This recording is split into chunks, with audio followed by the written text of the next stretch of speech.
So this Senator Josh Hawley of the Senate in America was actually talking about actually having a vote on making it illegal for members of Congress to have shares on the stock market and make money out of the stock market, because Nancy Pelosi, for example, has literally been making an absolute killing on this stocks and share trading because she's been privy to information that other people wouldn't have, but special governmental information that only people elected to office would have. And apparently Josh Hawley, his electors, when he's been out talking to his constituents, they've said that they already thought that that would be illegal, but apparently Hawley said no, it's not. But they're going to be putting a vote through. I don't know if they're doing it today or if they've already voted or not, but it would be interesting if they do make it illegal officially. But what I've been thinking is, could it already have been illegal? Is it already possible that it was unlawful? But Hawley says there's no obvious legislation which, explicitly on that subject makes it illegal for a member of Congress to do that.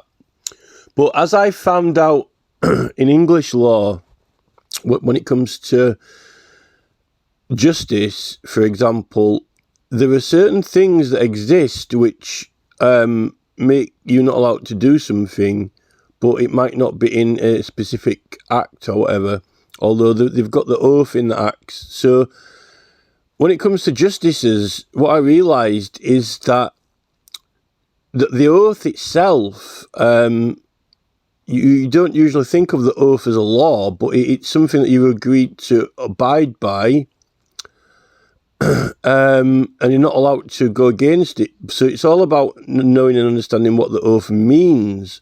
What does the oath mean? Because, it means a lot more than... It implies and covers a lot of activities which aren't, like, at first obvious, but, it's like any law. It has a meaning and an application. What does it apply to? And this is the thing. Usually they're looking at acts of law when it comes to general acts, although the oath is in law, because the oaths that certain officials take now is legislated. It's actually legislated that they've got to take that oath. But I think a lot of the times now that oath is kind of... it's kind of like they don't... Well, I think it's taken seriously. It's taken seriously for sure. They take the oath seriously because, look at when George Galloway was sworn into Parliament, and he walked up and did the oath. They take it seriously, but I think they take it seriously in more of a ceremonial fashion. They take it seriously in kind of like the process of taking the oath, and I think that it's less scrutinised in its effects, its ongoing effects, and what actually it means, and what it applies to. And this is the thing with justices, and I came to realise that, only really from reading the Claim of Right Act, because it's got a lot of things about oaths in there, but also it's got a lot of legislation in there in certain principles of situation, which outline, at least in the judicial process, certain reasons why you would have that oath. And a lot of it was to do with torture and trying to get confessions out of people in respect to situations where people might be being forced or tortured to confess or even facing death penalty. Also military personnel, military officials with judicial capacity who might abuse a military position in order to try war criminals or whatever, but not do it fairly with a fair trial and so forth, things like that.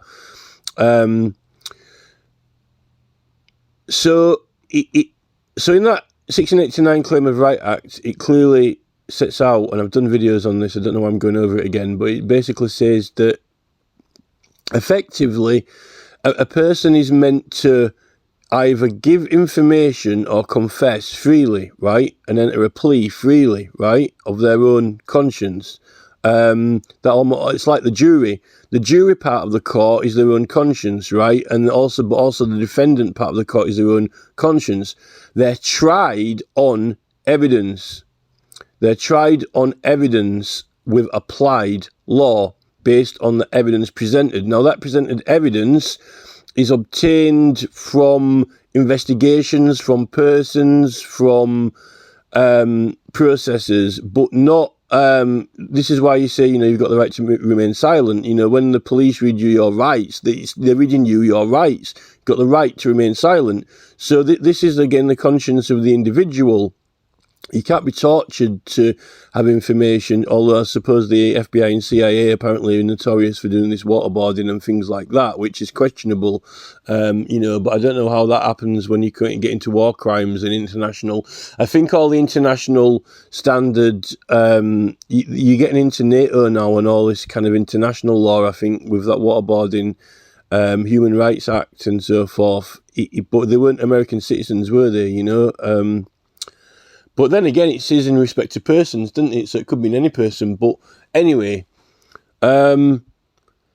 so in the English oath for the justice, it says that you can't accept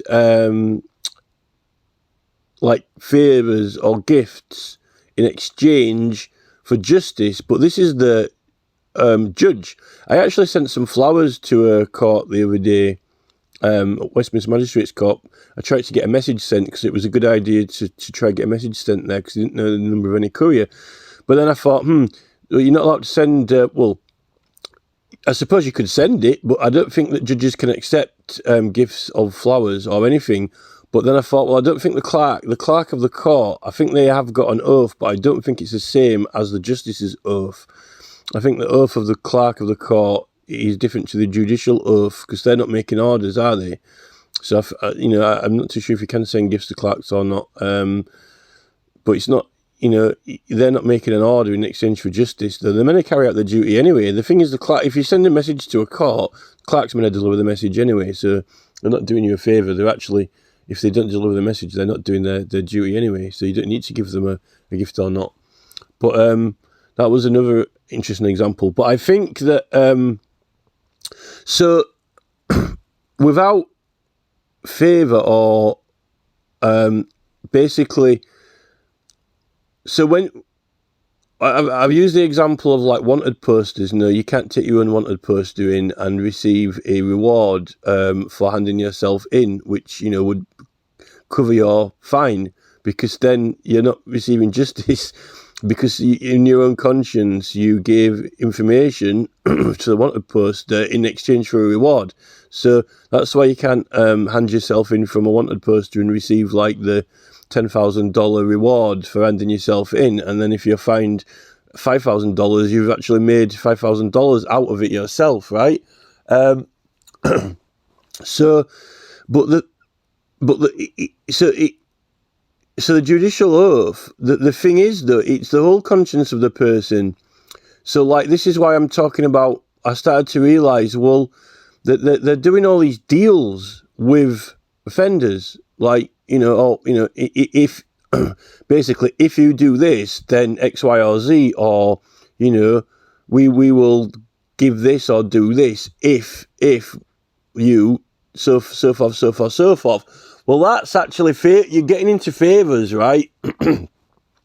You're getting into favours because it's like, if you do this, I will do that. It's like, if you carry some, if you carry some wooden logs for me, I'll take you to the cinema, right? That's the basis of it, So you can't really. They're not meant to. With Assange, it's like, if you plead guilty, we will, X, Y, or Z. We will, let you go free, or say your sentence has been fulfilled. Because that actually is, you're not doing justice based on evidence laid and presented with law applied to it, right? What you're doing is, in respect to the person, Assange, and his own conscience, you are negotiating with the conscience of the individual, right? So you're not going to do that. Now, I think Margaret Thatcher did some things that apparently are questionable in the legislation, but what I realised is that Tony Blair did reform a lot of the sentencing guidelines in the legislation, because apparently there wasn't much guidance on sentencing or, to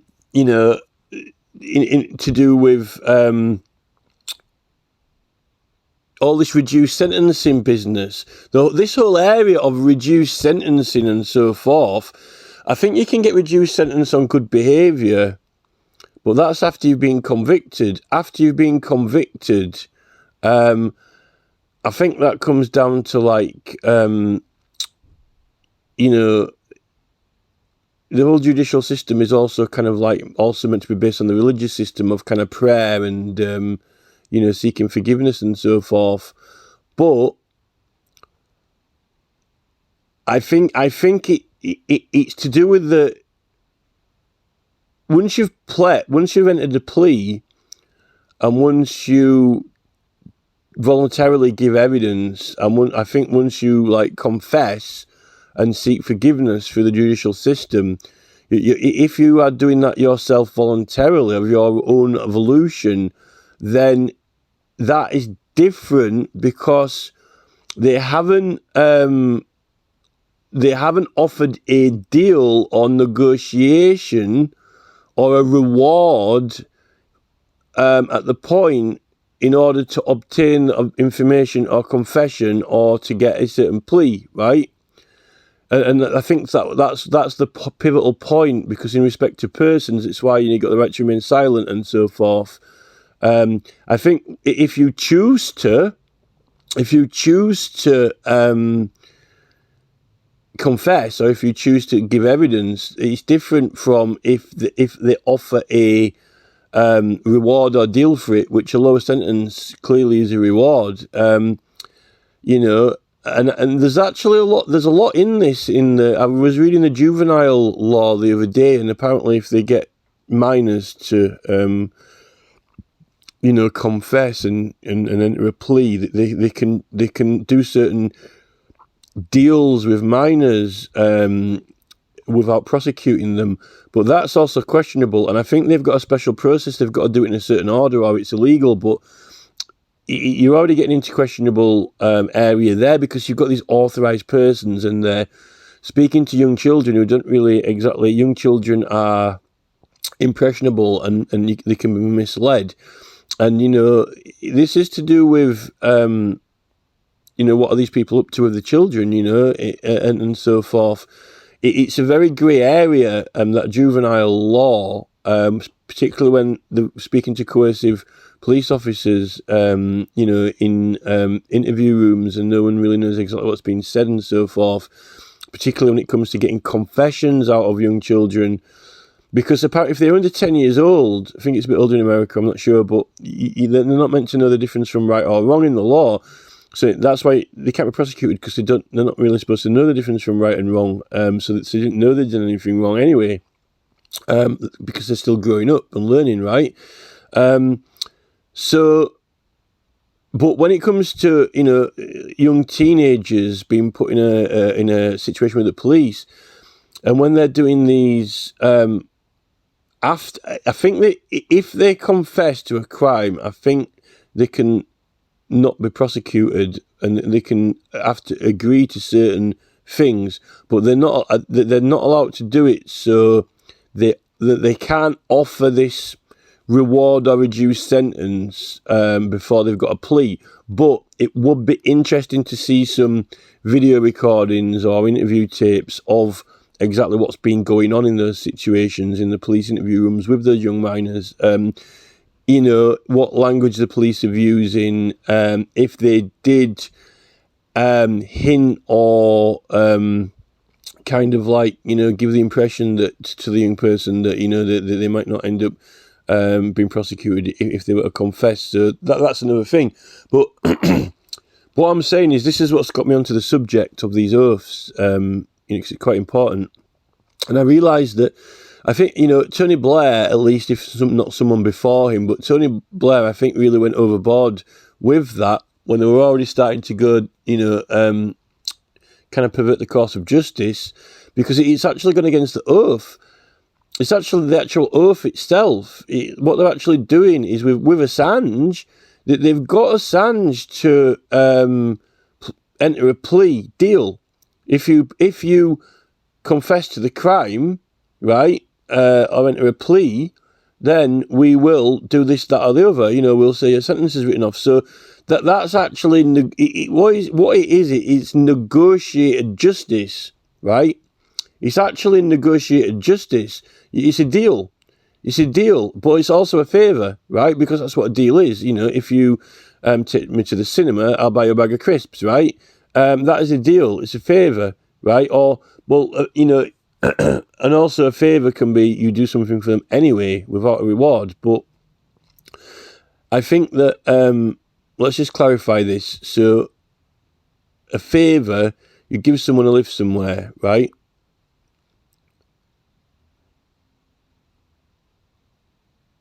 And a deal is that each person makes an agreement in a deal. It's still a favour though, because they're wanting him. They are wanting. This is the thing, right? The American government were wanting Assange. They wanted something out of it. If you are if you are impartial, right, the judge is meant to be impartial. It's the judge who takes the oath. The American prosecutors wanted something out of it. They want a plea deal. But the thing is, the judge has got to order the plea deal. The judge knows, if the judge knows that the defendant has been coerced into confessing as part of a deal, because they can't seal that. You can't seal that deal. The judge seals it. You can't seal that. The deal's not done until the judge makes the order, right? Surely, the judge makes the order, right? He's part of the deal, because the deal can't be done unless the judge signs it off. It's like a multi-party contract, isn't it? It's like a multi-party. It's multiple engagement from all parties. I don't think the prosecutors can. They're meant to question someone, and they're meant to get facts and evidence, and then apply the law and try and get the judge to, prove it to the judge in the court. But, okay, so what if the prosecutors say, well, who offers the reward? Just a minute. Who offers the reward? Who offers the reward? When there's a reward poster up, right, that says, there's a reward, they usually attribute it to the sheriff, don't they? It's usually the police who put it up. Who puts witness appeals out? The police are usually ones investigating and interviewing people. I don't think is it the court? Does the court issue usually the police, the prosecutor's the one who's pursuing getting the evidence and directing the police, right? So, for the wanted poster, I think that doesn't the prosecutor ask the court, for a subpoena or whatever, or to issue warrants and so forth, because you can have, freedom of the press or press blanket, either way. And then, as far as I know, if the police are wanting some more witnesses and they haven't got enough witnesses, they put an advert in the newspaper, right? So that would be, they want people to come forward. And usually if there's money or an offer, it's got to come from HMT, it's got to come from a Majesty's Court Service, because even if you pay the police a fine, you on the check, you write a Majesty's Court Service, don't you, in England? So, where's the police's money come from? The taxpayer. So it's still the government, how do you separate the prosecutor and the police from the court if the court's going to be impartial, but the police and prosecute? Well, the prosecution are meant to weigh things up, impartially, and then if the truth of facts say that a person is guilty. But I don't think they can offer money. None of them can. And it doesn't matter whether they're offering... This is the thing, right? The money, right? In the situation of Assange, you substitute the money, if you put a reward poster up, $50,000 reward, right? It's not money. It's a reduced sentence, or not having to, it's a thing like, okay, an agreement that your sentence has been carried out. So it could be, here's a reward poster. What is the reward? $500, or a reduced sentence. I mean, they could say to anyone, a voucher. They could give you a voucher. I mean, you could do it like this. You could say, like, there's a wanted poster, right? You could say, okay, you can have $200, or, towards any future fine, right? We'll say, if anyone who gives information on Julian Assange will give you a special government voucher, right, which is, £50 off your next fine, or, 10 years off, your next sentence, should you ever be convicted, So then you can walk around with a voucher in your pocket saying, if I ever get into trouble in the law, I've got a voucher in my pocket here. It says, we'll call it quits. You serve your sentence, or 50% off your sentence, or, $200 off your next fine, or whatever. It's in and around that area of law. I mean, I might not be the most perfect person to, black belt barrister, to go into the exact intricacies of it, but I know enough to know that it's not meant to be legal. Deals aren't meant to be legal. I think they are after you've confessed. Once you've confessed of your own volition, or given evidence of your own volition. But I think with Assange, he wanted to plead not guilty, didn't he? He didn't want to plead guilty, but they did it for the plea. It was a plea deal. I don't think you can't have a plea deal, right? And we're 22 minutes into this video now, and I wanted to talk about the oaths of like senators and members of parliament and so forth. Not the judicial oath, but I'm just saying that's how I got into looking at the oath and some wider implications of the oath, and how I realised that I think the oath's been broken for quite a long time, been perverted. The course of justice has been perverted because they had the oath the whole time. What I think's happened is they've had the oath, right, and obviously the oath's in legislation, but they've kind of not really been thinking about it too much, or realising, and they've just been making and changing laws, and I think they've kind of like really forgotten about what the oath actually is there for and what it means. And I think that they've just been looking at laws, right? Oh, let's tweak this law, let's tweak that law. And then they've been looking at legislation, but I don't think they realised that the oath is legislation. They've just thought that, it's just like a thing that you say to legitimise everything. Like, it's just it's like a ceremonial thing that you say to make everything you do official and legitimate and give you authority. I think they've forgotten that the oath itself, right, is legislation, right? Because it's in, all the oaths now have to be put into legislation, to make sure that the person legally has to take it, or else they don't have the legal effect. So I think they kind of forgot really that the oath is legislation, and it actually means something, So, and also, I've just got a feeling that a lot of the government, from what I've been seeing with the Mayor of London going against the Magna Carta, the ancient liberties of London, and various other things, gradually working on Sundays when it's going to be a religious day, just various other things, just gradually corroding it.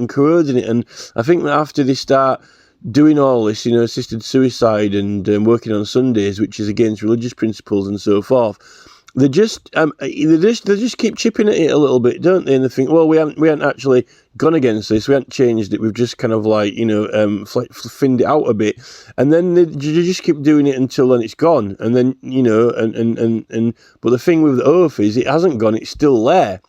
But this is the thing. what they're doing is they're saying, oh, the Magna Carta, it's all airy-fairy, or it's all, crystals and incense. It's not substantial. And I think that's what really, I think they think the oath is, I think that I truly actually believe that these people, they actually, in government currently, or like in Parliament, for example, in England, all these, and this is like with the opening of Parliament as well, because in the opening of Parliament it says, we invoke all of the ancient rights and privileges that have ever been, right? All of them. Now, that's ceremonial. It's a ceremony, right? It's tradition. They do it every opening of Parliament, and then you've got the Attorney General now with his white gloves on and all his ceremonial outfits. These are all 16th, 17th century traditional outfits. They like to wear them, all the justices. But the whole point is that, all these laws are more important than their outfits. They seem, you've got a lot of these, in America, for example, they're all now challenging the Constitution, which, can't even be legal to challenge the Constitution, But all these modern lawyers, like Hillary Clinton and Obama, seem to be wanting to strip it down and just flip the whole thing. But this is the thing with English law. This is the thing with the Attorney General argument at the moment and the Lady Chief Justice. It's like they like dressing up in all those robes, traditional outfits of the justices, right? Because it's a period. But when we're actually using and invoking the law of that period that they're proud of and celebrating in their,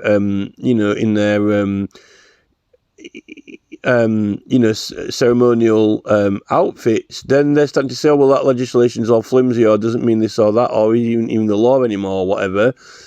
It seems to me that their own outfits and costumes and 16th, 17th century outfits are more important than the actual 16th, 17th century law that's still in effect, which is the most important part of it, and the effects of it. It's why celebrate the opening of Parliament and this Speaker petition, right? When, Queen Elizabeth actually repealed all of those laws. She can't have been that stupid when, she's the Queen and she's involved in half of those ceremonies. If you didn't have anything to do with Parliament, fair enough, but, the woman who was the Queen and involved in those actual ceremonies and, when all these things have been read out and done, yet she repealed all those things that they're still actually claiming they're using, like all the privileges in Magna Carta and so forth. So, the ceremonial part actually has a legal effect and purpose, which seems to be almost kind of like, I don't know, they can't actually value it. They can't have any illegal effect or value in it. They just must think that it's there for only ceremonial purposes, yet it isn't. It's in fact to make sure that the law and the rights are upheld, which is a current argument now over here, So that the judicial oath has definitely been broken in England, I'm sure, because of all these plea deals or whatever. I don't know when they crept in. I think that there were less of them because there wasn't any proper sentencing guidelines before Tony Blair's government. There weren't all these directions and guidelines for what sentences should be. So it was up to the justices, right? And therefore there wouldn't be any reason. Therefore, if there aren't really anything written down what sentences are, you don't know. You can't really negotiate for them. You could say, "Oh, just give me, a less severe one." But when they started,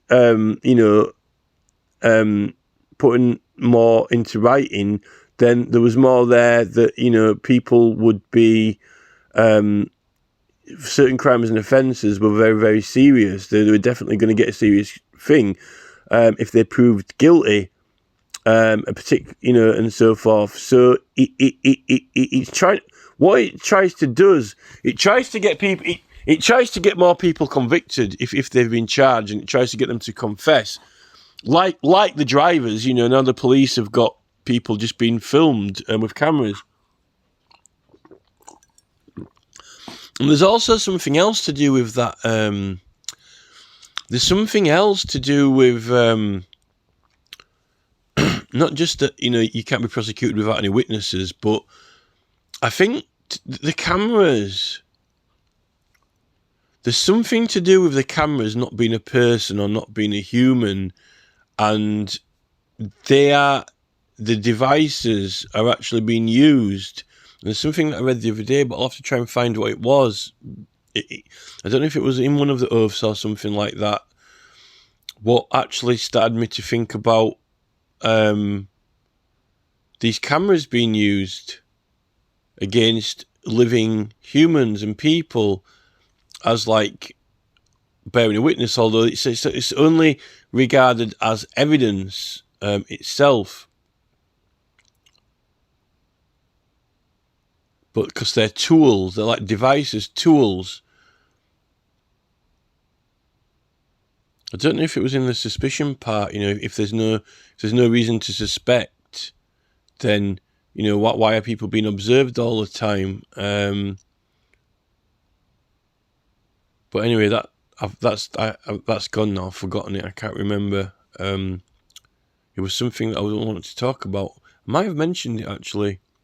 But anyway, so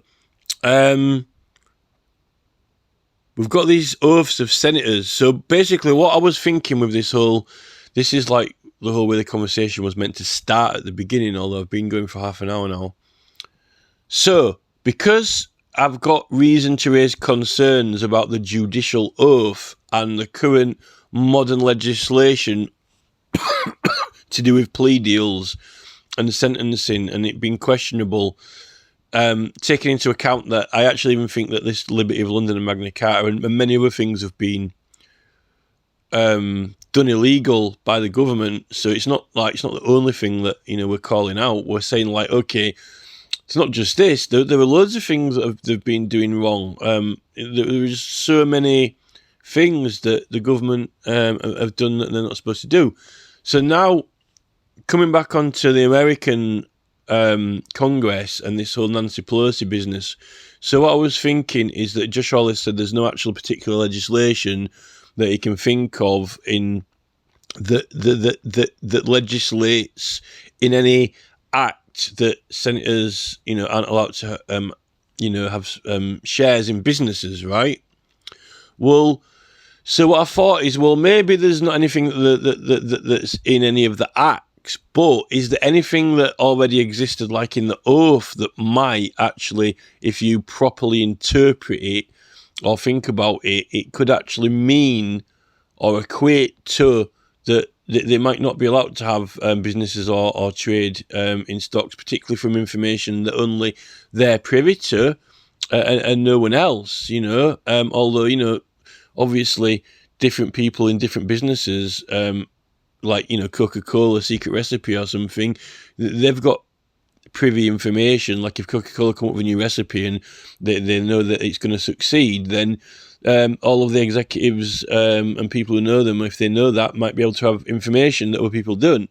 I'm not saying that everyone, it's not completely and totally fair on the stock market exchange, but when it comes to government and Congress, you see, this is the thing to do with the American government.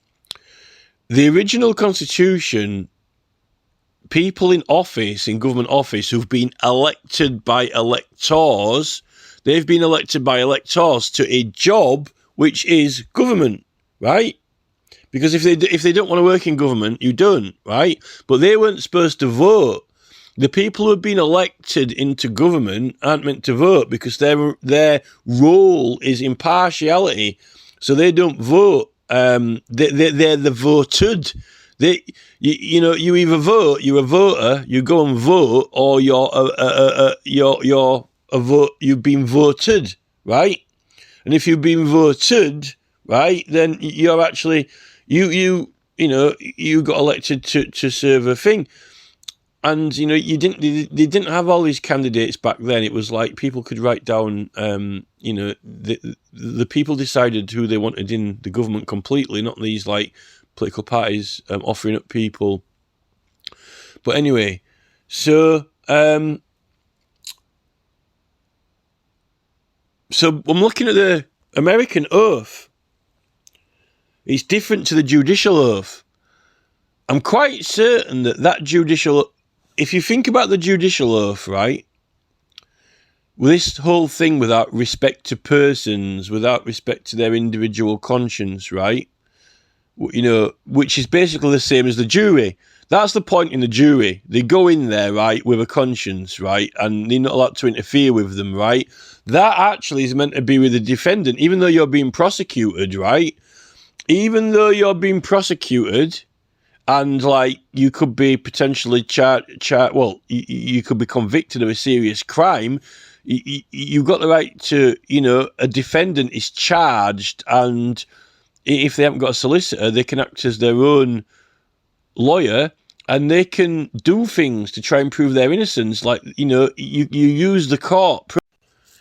Right, so memory card filled up then, but I guess I'm starting on the place I wanted to start off anyway. So I guess this second part is with the Constitution of America and the oath of the senators of the Senate.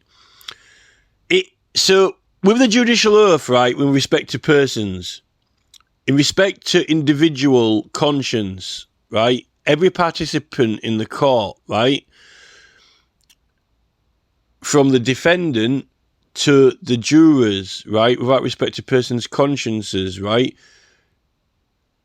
the prosecutors are doing a job, right?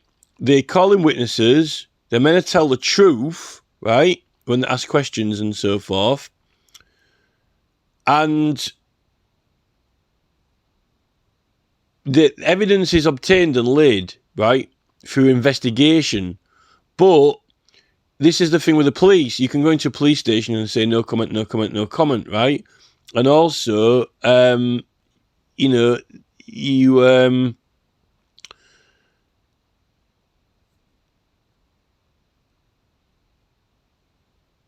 you're serving justice based on evidence that has been obtained, right? But it can't be obtained through, like, it can't be obtained through, negotiation, torture, promise or favour or whatever, right? Because the whole point of the legal process, you can't be a witness against. You can't be a witness against yourself. I don't think. I think that's it. I'm pretty sure you can't be a witness against yourself in a crime. You've got to have at least one witness or another witness, and there's various different situations for this. But I think that's it. You can't be your own witness. So, and you can't hand yourself in for a reward. And you can't hand yourself in for a reduced sentence either. You can't hand yourself in for a reduced sentence, because that's like having your fine paid for you. You cannot hand yourself in for a voucher for 50% discount on your fine or 50% discount on your sentence. You have to, your conscience enters a plea. If you plead guilty, then you've confessed of your own volition, right? If you plead not guilty, this is the thing.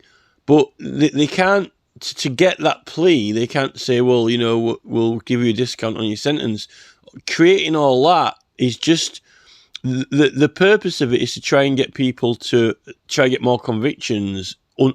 If you're under suspicion, well, that means that the police can just, suspect loads of people and say, oh, it's literally getting fish to jump out of the water into the net, effectively. And that's what they're doing with the driving offences. And when you get your driving licence taken off you, that's a chattel, it's a possession and your livelihood. And your police can't hold police for that, but they have been doing. The police have been literally, sending threatening letters out, getting people to confess, and then fining them without anyone going to court or having a jury. And then you end up losing your driving license. And that's all. It's all. Whether it's you can't have 12 points without the other 9. That actually take the 9 points take your license off you with the other 3. All of them together. It's not just the others. And that Magna Carta hasn't been repealed. But anyway, I do solemnly swear or affirm that I will support and defend the Constitution of the United States against all enemies, foreign and domestic, that I will bear true faith and allegiance to the same, that I take this obligation freely. Freely, you see there, look, I take this obligation freely. So they have to, that is in respect to persons there. So that is like with respect to persons. So that's freely, right? Without any mental reservation or purpose of evasion. And that I will well and faithfully discharge the duties of the office on which I am about to enter, so help me God. So, again, you can't actually make someone do it, which means that, I suppose, this is the thing, if all the United States of American citizens, like when we were saying that in the original Constitution, people just write your names down and you're elected, the public have elected you and put their power into you. Apparently they could write down what name they want, but you might not have been standing. But, let's say there was, let's say there's an emergency, right? And it's like in Commando, Schwarzenegger Commando, right? Or MacGyver or something. And, they go seek out Arnie, he's in the woods chopping logs, like Alex Jones or something, right? The American government, they need Arnold, no one else can do the job except Arnold. Arnold's the only man. So they fly the helicopters out to the woods to get him to do the job. So the American people, right, say that they needed Arnold. Only Arnold can do it. So let's say that everyone elected Arnold, but when he takes his oath, apparently he has to take the oath freely, right? I take this obligation freely without any mental reservation and preservation. So I don't know if you can actually be forced to be a senator or the president, even if you got elected. I know that might sound ridiculous that, now they're only certain people are standing, or these delegates are only putting certain people forward. So you won't be in a position if you didn't want to do it because it's very competitive. But it seems that under the original Constitution, it could have been possible for, just a person who other people thought that he should do the job, got elected. But, if that was the case, anyway, you can't actually, according to this, you cannot force someone to actually be the president or a senator. You can't make them do it because they have to take the oath freely, right? So surely that has to be the same as the judicial oath. Surely Assange cannot, even though they're prosecuting him with an offence, bringing charges against him, right?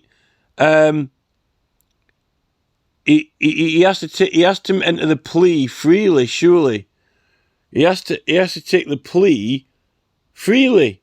Says obligation freely without any mental reservation, or it says purpose. Well, there is a purpose, isn't there? Because the purpose is to, they want him convicted. Obviously, a prosecutor won't prosecute if you don't want you convicted. But This is the thing, purpose, if you plead guilty, we'll write off your sentence and say that it's already served because, the British government have had you in prison anyway, so we might as well say that, isn't there a purpose to his detention in England, some sort of purpose, isn't there?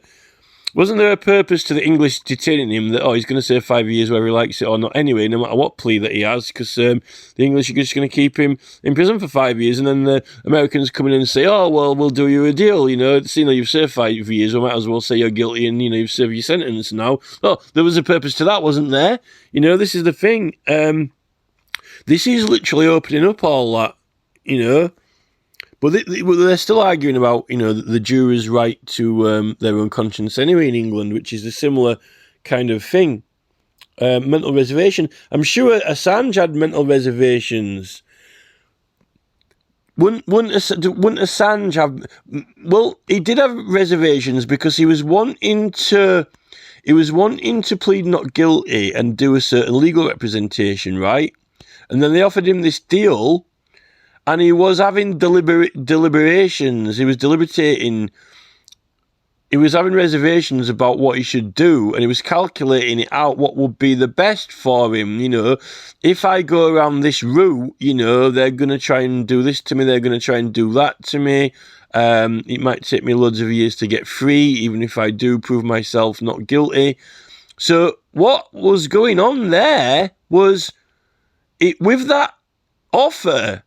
With the American government's plea deal being offered, it put him into deliberation. It put him into mental reservations about what he should or shouldn't do, and put him in a dilemma. It put him in a situation, and then therefore he was actually ended up reckoning and calculating on the reasons or the implications or the consequences of a different plea, right? Rather than on the pure and untainted truth of, am I guilty or am I not guilty, right? That is the question. To be or not to be, that is the question. Am I guilty or not? Right? Did I commit an offence or not? That is the question. Not sat there in prison thinking, if I plead guilty, no. The question is, am I guilty or not? Did I or did not do it? Now, let's change the question to a completely different thing. If I plead guilty, they are going to do this and all that to me. And if I don't plead guilty, then it could take forever. Therefore, his decision is not based on if he's innocent or guilty or not. His decision is therefore, should I accept this plea and get out of prison, or if I pursue, proving myself not guilty, then all these things, this process is going to happen to me, and then it's deterring me from entering the right plea, right? Because what they're doing is they are entering into his own conscience and trying to persuade or negotiate, deal, or even have a whiff of a favour, a whiff of fresh air, the promise of fresh air. This will all be over. If only we secure this conviction with you, it can all be gone. It can all go away. You can be a free man in fresh air. Surely that's a reward, if not a favour. Well, it's actually reward or favour, isn't it? I think they use the word reward. The word reward is in oaths and favour. There is an argument about what is a deal and what is a favour, because deals involve both persons, but you can have that. I'll scratch your back if you scratch mine. That's favour as well. You can say that the concept of a deal can be a favourable deal. Favourable deal. You scratch our back and we'll scratch yours. That's a favour and a deal. That's a favourable deal. there are complicated arguments over that, which are separate, but it's enough to raise it. There's enough to raise it into the issue. So this mental reservation, well, surely Assange had mental reservations. But this is the thing. So, I will bear faith and allegiance to the same. I will take this obligation freely. It's the same thing. all these oaths, you have to take them freely, which is the same as the plea. The plea has to be taken freely. You don't actually have to take an oath, though. The jurors take an oath. I think witnesses take an oath, to tell the truth, the whole truth, and nothing but the truth. As a witness,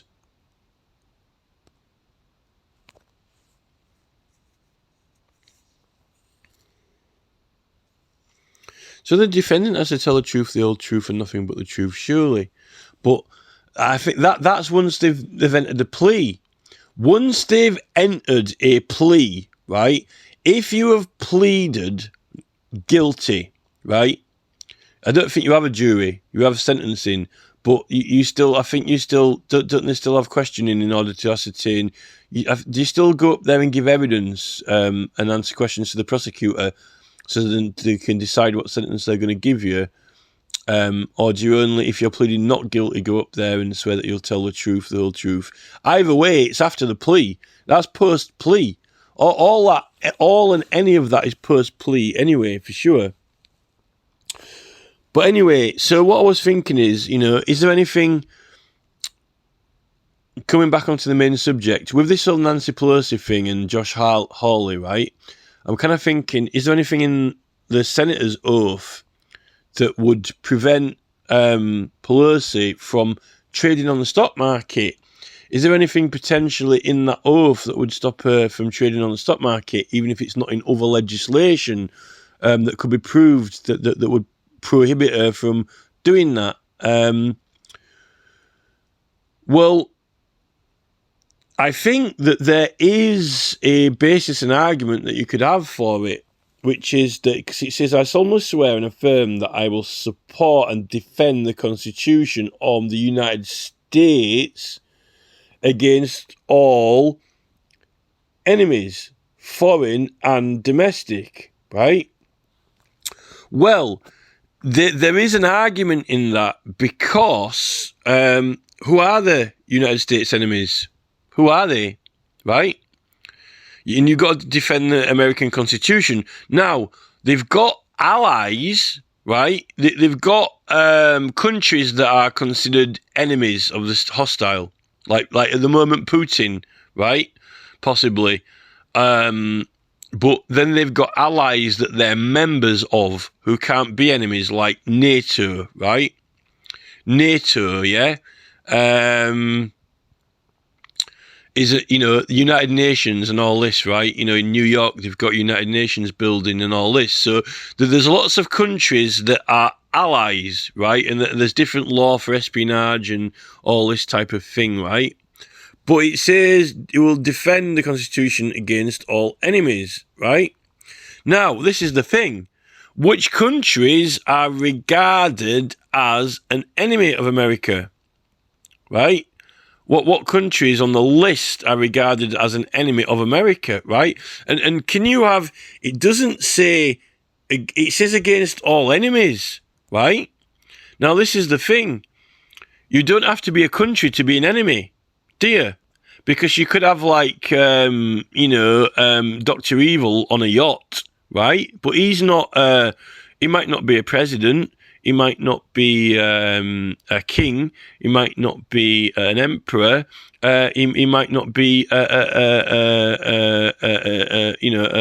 an Australian parliamentary member. He might just be an entity. It could be a company, a group.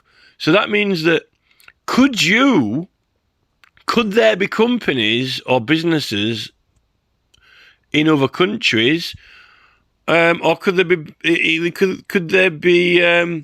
Doesn't say foreign and domestic. So that's actually even within the America. Who are the enemies of America? The United States. You know, what is an enemy of the United States considered as, right? If you could qualify or officially have declared or ordered by a court, right, that X, Y, and Z are enemies of America, and Nancy Pelosi has got shares in their businesses, then that, I think, would be a violation of this oath. Because then she would be trading with the enemy. She'd have shares in an enemy. She would have shares in the enemy, wouldn't she? She would be making deals, business deals. If you're buying stocks and shares, you're dealing in business. Surely you're dealing in business. So it all depends on who or what is defined as an enemy, domestic or foreign. And this is a thing now when you're getting into all this health stuff, you know, is Ronald McDonald really a good guy or really an evil clown? Is he a domestic enemy? Has he been poisoning people and the food and making people unhealthy? And this is what Robert F. Kennedy Jr. is all about. Robert F. Kennedy Jr. is all about proving that not only these foods are harmful, or some of the pharmaceuticals can be harmful, Robert F. Kennedy Jr. is actually up for proving that a lot of these companies knew that they were doing things that were harmful to the people domestic, but they continued to do it for a profit, even though they knew it was harming American civilians, American citizens, even though they were harming and they knew they were continuing to harm American people, that they continued to do that behaviour because it was profitable and they were making money out of it, right? So that, you know, are they an enemy? Well, you could have them proved as an enemy in court, right? You could go into a court and you could go to a judge, a federal judge. You could say, this company, I mean, it could be anything. It could be Coca-Cola. It could be, you know, fucking Babe Ruth or whatever, bars or whatever. But let's say something like, you know, one of these, chemicals or pesticides that, you know, is, you know, really obviously been extremely harmful to the American people, and it should never have been done in the first place. And like the company acted recklessly, or even within, you know, it could even be proved it wasn't even reckless or professional negligence. You know, you could prove it actually was, you know, it's like driving without due care and attention, you know, running a company without due care and attention to the American public, you know, or dangerous driving, dangerous company operations, you know. A dangerous driver is an enemy of the public. That's why he's being prosecuted and put in prison, because he's been declared by anyone who breaks a law surely is you know, an enemy. That's why they've been, even if you're an American citizen, you know. So, you know, I think that with all this stock market trading and so forth, memory card filled up again then. So yeah, I mean, I think that with this enemy, defend the Constitution of the United States against all enemies, foreign and domestic. So that it could be, it doesn't have to be a nation or a country. It can be a group, body, entity, or corporation, right? So this is the thing. I think with the stocks and shares thing, I think that there's a potential legal avenue of saying that it's against the oath of a senator or a member of Congress if they're doing these stocks and shares, if one of these entities can be proved to be an enemy of the people, foreign or domestic, right? I guess you're looking at, you know, Putin. I mean, if you think about it, right, a lot of people have been raising this concern. Right, that they've been raising the concern that in the Ukraine, let's take the Ukraine, for example, right? What they've been saying is that there's been a war in Ukraine, right, with Russia. The Americans are not in direct war with Russia, as far as, but they're helping. They are allies with the Ukraine through United Nations, right? So they're supplying arms, and this is the thing about Biden, right? Supplying arms, right? Now, this is the thing. Let's say, for example, Putin, if Putin took this oath, right, and he was blowing up Ukraine, right? So he's definitely an enemy of Ukraine at the moment, right? If Putin, right, had personally got shares in a business, right, which was making weapons that the Americans were sending to Ukraine, then that would be against this oath. If Putin, if Russia had this oath, for example, that's just like an example, right? Or if Nancy Pelosi, for example, right, let's say, for example, is Biden and Pelosi are sending weapons to Ukraine, right? That's a fact, right? It's just arguing how many weapons they're sending and how much or how often, right? They've been sending weapons to this war, right? So if Pelosi, this is just an example, right, for this oath, if Pelosi has got shares in a business, right, she's doing business deals herself with a company, right, that makes rubber widgets on a tank, right, that Putin is using, then surely she is helping a foreign force in a war, which in the opposition side that in government she's helping. So if Pelosi has got shares in any company and is doing business dealing with them, that's what trading stocks and shares is, doing business, right? Doing business deals, right? Dealing in business. If any parts of any of those weapons or tanks which Putin is using in the Russian military, if Nancy Pelosi owns any stocks or shares in those businesses and is profiting from them, then she's actually she's aiding a foreign and domestic enemy of the United States, right? She's aiding them. So it could even be like a fucking plastic screw. It could be a plastic screw, because surely even if they're made in Taiwan, if Putin's buying it, like, put it this way, right? Let's not be frivolous about parts, right? Say the fucking tank, say the barrel on the tank, right? The fucking the barrel on the tank, right? The actual fucking barrel of the gun, the bar, right, on the tank, right? Let's say they're made in Taiwan, right? But Putin's getting them in, right, from there, and Pelosi's got shares in that business, then if she isn't helping Putin out, when she's helped pay for the company and its profiteering that's made the barrel of the gun on the tank, then, but yet in Congress she's sending weapons to the other side, with Biden, if she were. But if she's got a large repertoire of companies in a trading portfolio, then has she had? If she's keep changing stocks and shares all the time, has she had money on any company that is supplying arms parts for any of it? It could even be the soldiers' material.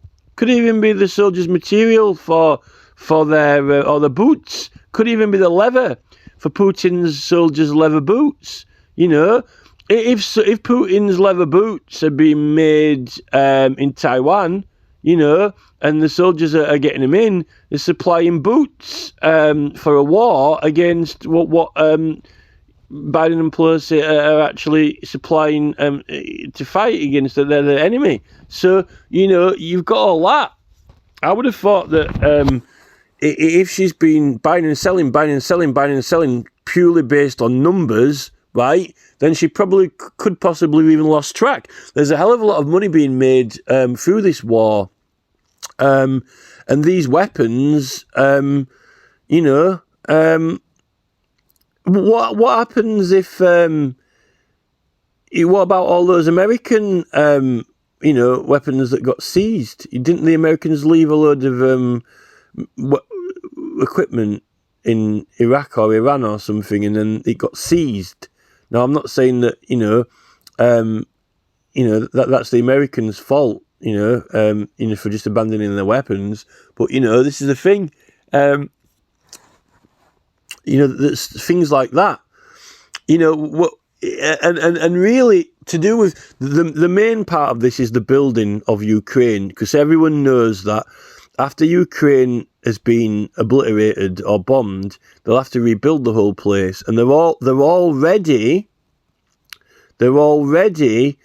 complaining that all these big BlackRock Vanguard companies are going to be making money out of the rebuilding of Ukraine, and some of the people who own those contracting businesses, builders and so forth, who are going to rebuild Ukraine, some of them are the people who actually were involved in it, right?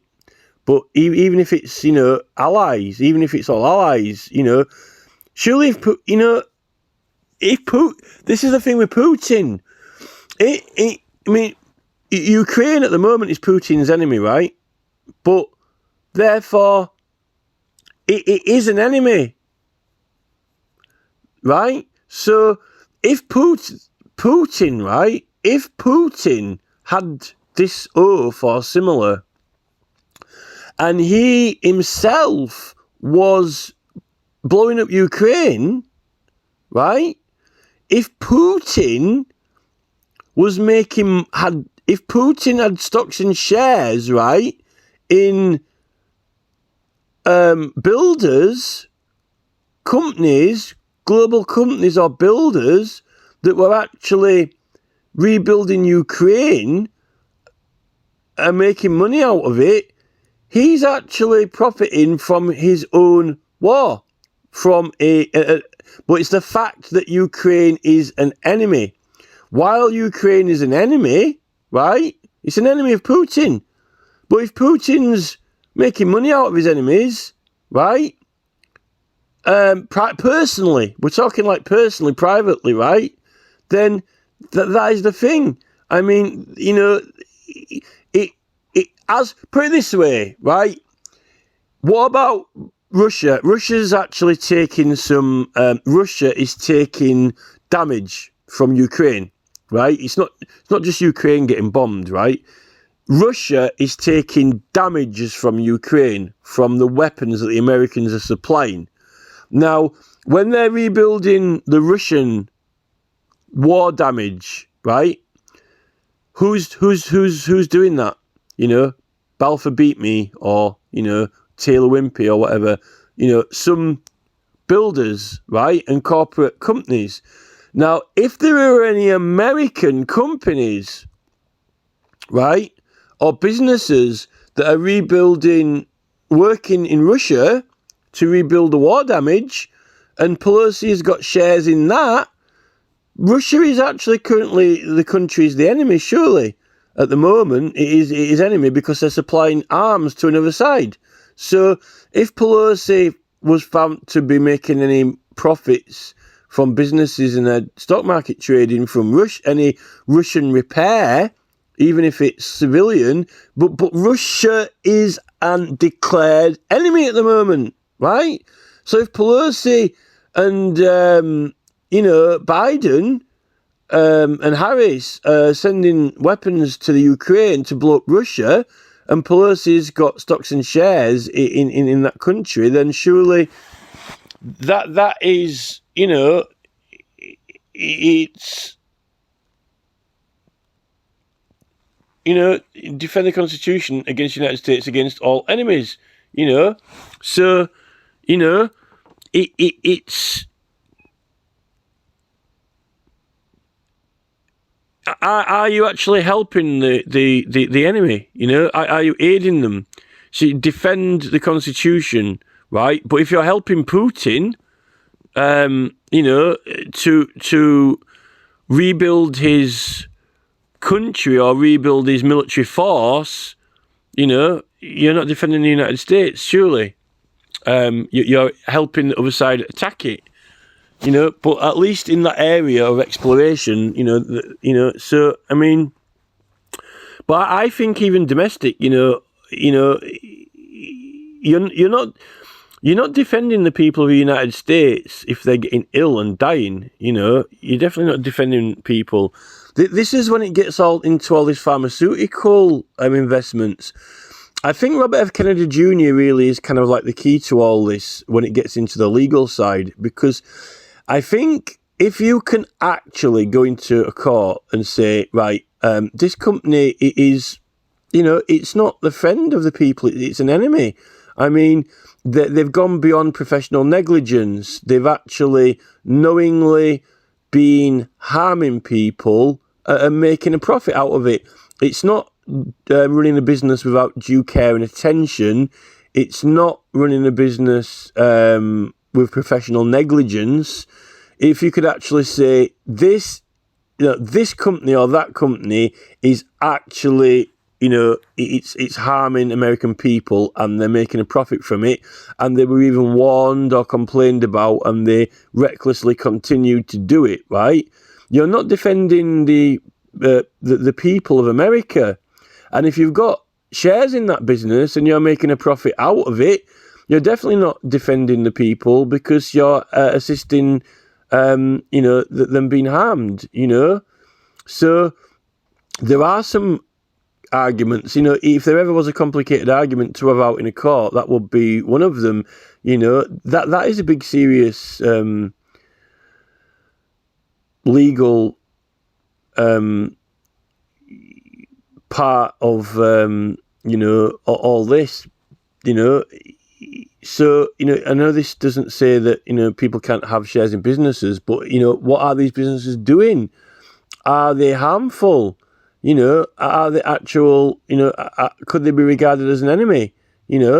Are any of these companies enemies and currently in their other activities attacking the United States of America? I mean, what about the border? What about the border, all these illegal immigrants? Trump was going to put a wall up, then Biden suspended it. They're agreeing that there are lots of people coming into America illegally, right? So surely they're enemies of America if they're acting unlawfully, surely. How they get in there, the American government are supplying all these private flights and planes for a lot of them, and people with a criminal record are just deported and sent out,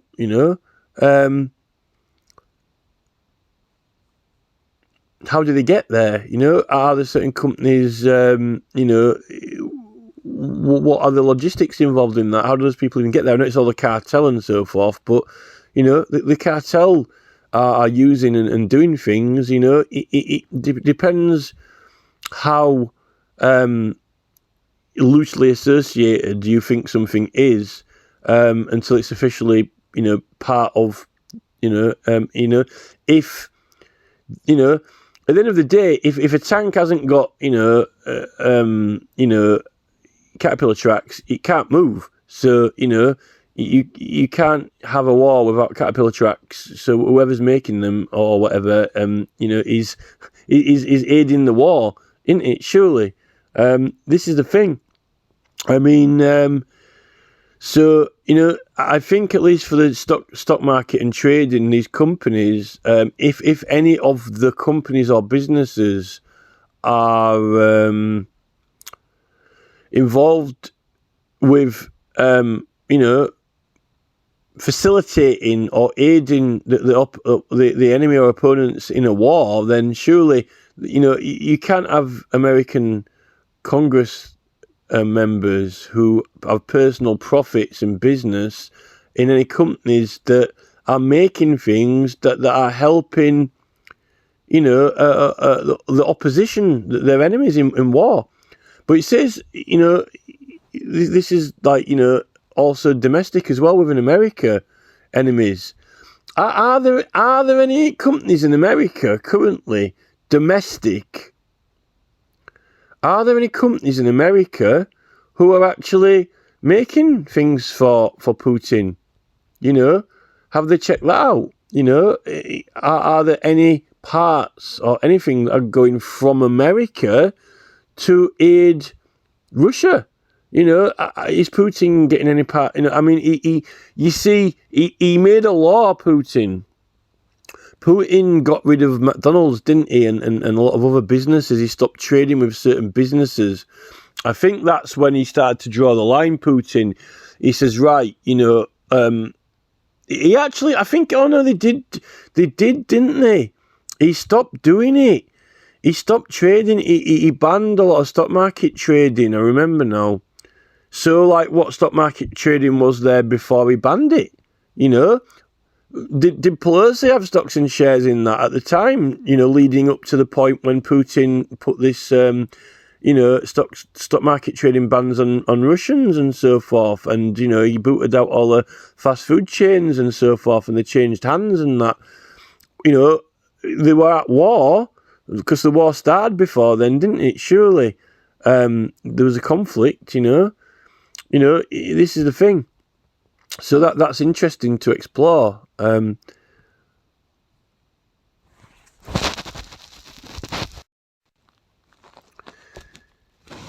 see here, look, it says that Congress, the 1862 Congress added a new section to the oath, which became known as the Ironclad Test Oath.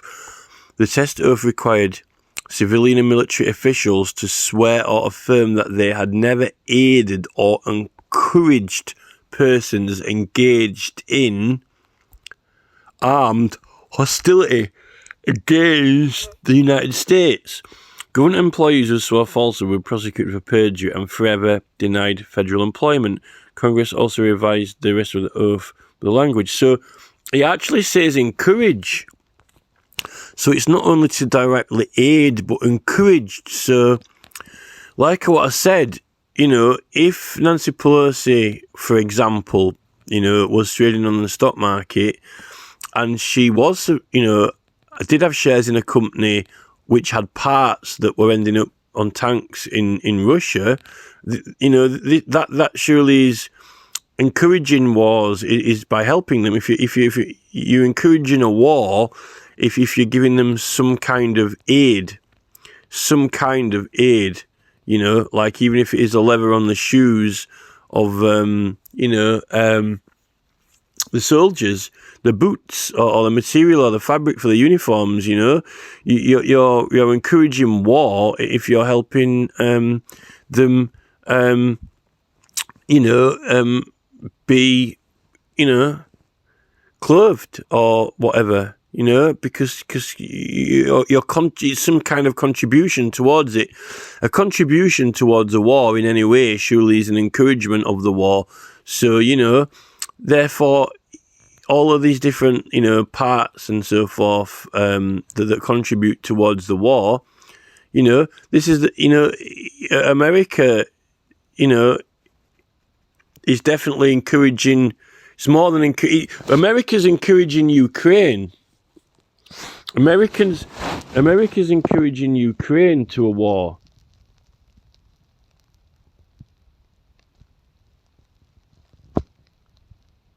In hostility against the United States. But I don't think Russia isn't in a war with the United States. It's like NATO, isn't it? Oh no, it's United Nations, isn't it? So, did I encourage persons engaged in armed hostility against the United States? It's not against the United States, though. It's against the United Nations. This says against the United States. The United States is not NATO. The United States is a member. But as it is, Putin is in a war against Ukraine, which is a part of this United Nations, right? But the United States isn't the United Nations, even if it's a member of it. So I don't know whether it's classed as they are in a war with America or not. They never aided or encouraged persons engaged in armed hostility against the United States.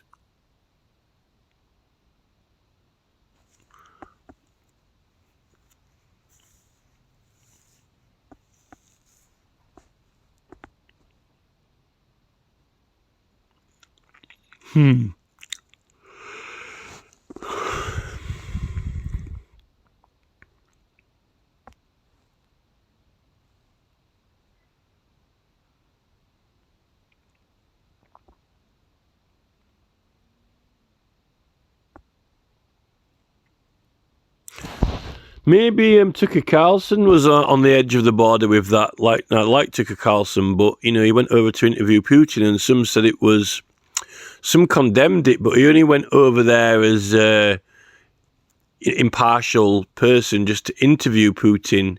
But Tucker Carlson's not taking this oath. He's not part of the American government. You see, if Pelosi had been over there to speak to him, but the diplomats are there to discourage people, not encourage them. That's the point in having diplomatic representatives, is meant to be to go negotiate with and discourage them from war or come to a deal, not encourage. It seems to me that the Americans providing weapons to NATO definitely is encouraging war.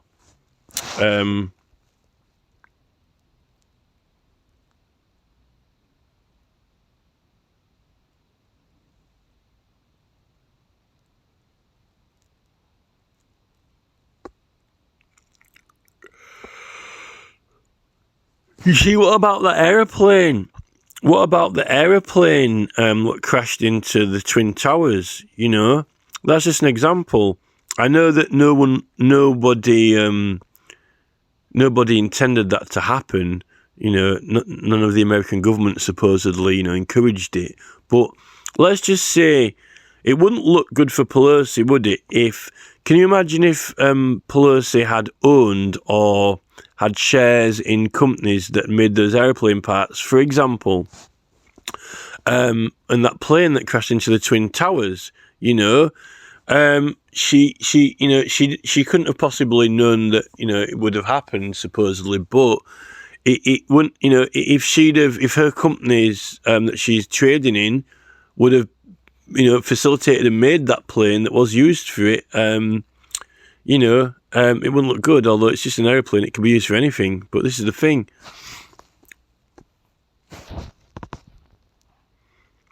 I think when it comes to these, I think that these pharmaceuticals are the worst thing, because there's a real problem now with actually officially recognising and identifying things that are harmful. They're actually harmful to the people.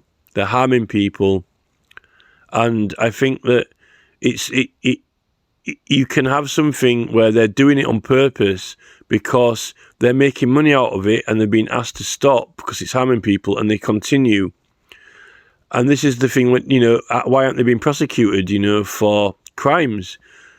There's professional negligence and running a company without due care and attention, but there's also, it's hidden motives, isn't it?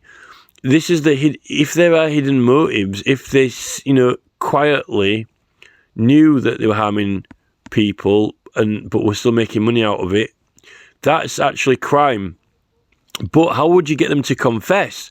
Because this is the thing, you can't force a confession, but if they were to admit it or whatever, then that can be using evidence against them. But even these people, you can't force a confession out of these big pharmaceutical companies because of their own conscience. But if you were to obtain evidence against them, this is like Assange, but Assange was in prison and he was in detention and he'd already been in there for 5 years, and apparently he wasn't supposed to be able to be extradited. What happens if you banged up all these pharmaceutical companies, right, and all these Faucis, right, when you put them in prison for 5 years, and you said, right, we'll do you a deal, right, seeing that you've already served 5 years in prison, if you confess to knowingly harming the American people, and making a profit out of it, then we'll do you a deal. We'll say you've served your sentence, right? But this is the thing with people. By the time they've finished with all these products and all these foods and they get to, 60, 70 years, some of them are dead or dying anyway, or they're screwed, they're unfit, it's gone. So, it's like you can't say to them now, you've served your sentence now, you've served your, life of diabetes and obesity. Tell you what, we'll call it quits now. It's done, it's gone, If you got some of these, surely Rand Paul would have loved to have. Rand Paul would have loved to have had Fauci in prison for 5 years and then gone. Oh, I'll do you a deal, Fauci, if you confess to all these, lab crimes and so forth. Then we'll say you've served your sentence. I think Rand Paul would have had a big smile on his face with that, if they'd been able to get Fauci in prison for 5 years and then in an embassy and then say, if you confess, we'll let you go. But apparently there's all these certain immunities and so forth come into play. That doesn't mean to say that if they've got immunities, that what they're doing isn't harmful. What they're doing isn't harmful. The activities and actions they're doing can still be, proved to be harmful to people and so forth. It just says that it can't be prosecuted. You can go into a court and say, I'm sure you can go into a court, and even if you can't prosecute that person and say this person is guilty of a crime, you can still go into a court and say these things are harmful. You could get a judge to order that, X, Y, and Z is harmful to the American people, right? That's not necessarily actually, going against, say, for example, Fauci or something like that.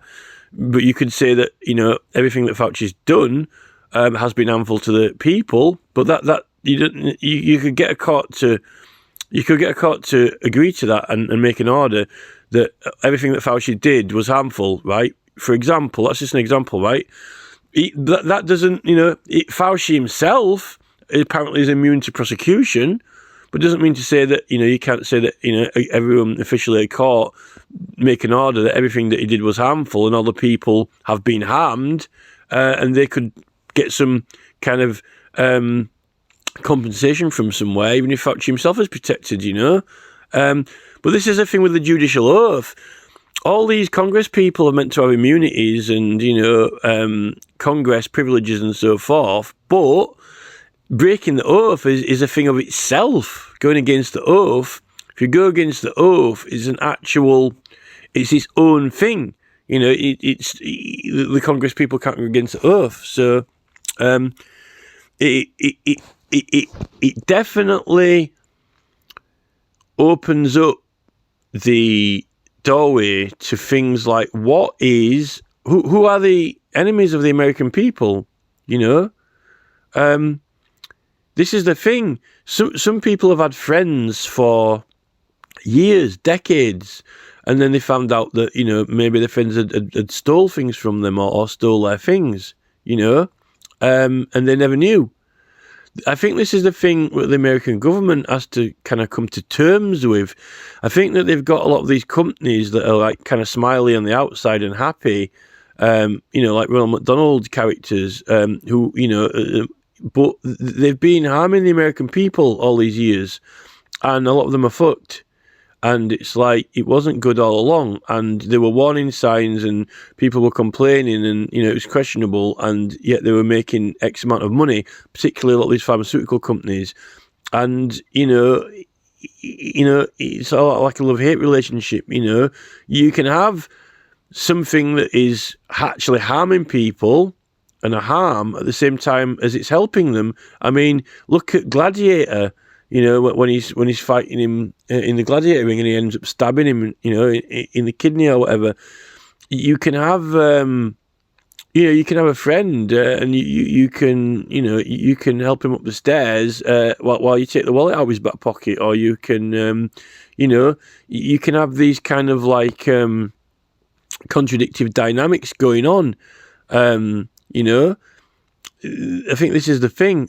This is the thing with the government. You know, the government are meant to be upholding the Constitution and looking after the American people, but are they also doing things that are harmful at the same time? You know, and how harmful? But it's definitely harmful if they've got shares in businesses and companies which are making profits out of wars and things like that. I don't actually think that. I really don't think that an American senator or congressperson should actually be able to personally make money from a war that the government has actually approved or directed, because surely that is it's profitable for them personally to take certain actions in government, and they're going to be taking actions in government for the people, not for their own profit. You know.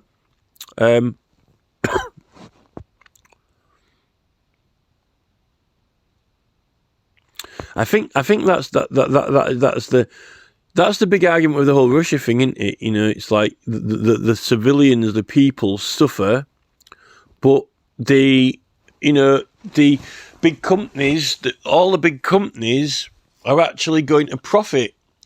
Are the big companies the enemy of the people, therefore? Are they a domestic enemy? You know, if you live in a country, if I'm in England, and if businesses in England are making weapons, and then our own country gets attacked and those weapons were used, then that is encouraging, that is definitely encouraging a war that's detrimental to your own people, surely.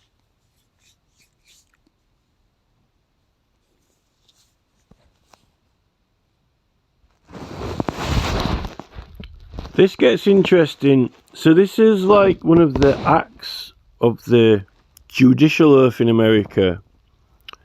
He actually says, "I solemnly swear or affirm that I will administer justice without respect to persons." That's the first part of it. That's the most important part of it, without respect to persons, which including the... So this early Federal Judiciary Act actually opens straight into the line, "I do solemnly swear and affirm that I will administer justice without respect to persons," right? So this is the conscience. Until a person has entered a plea, right, they can't even go up to the stand and give evidence and swear an oath in court, because they read their rights. This is why you read them their rights. You're reading them their rights as a citizen. You know, you have the right to remain silent. Anything you say will be used against you in a court, whatever, right? Blah, blah, blah. At that point, what he's doing is he's telling you what your rights are. It would be something if the police read their rights out to protesters, proper rights in England, the right to petition, wouldn't it? That would be something. But in the criminal procedure rules, they're meant to recognise people's rights. There's a big failure in England in the police for recognising rights.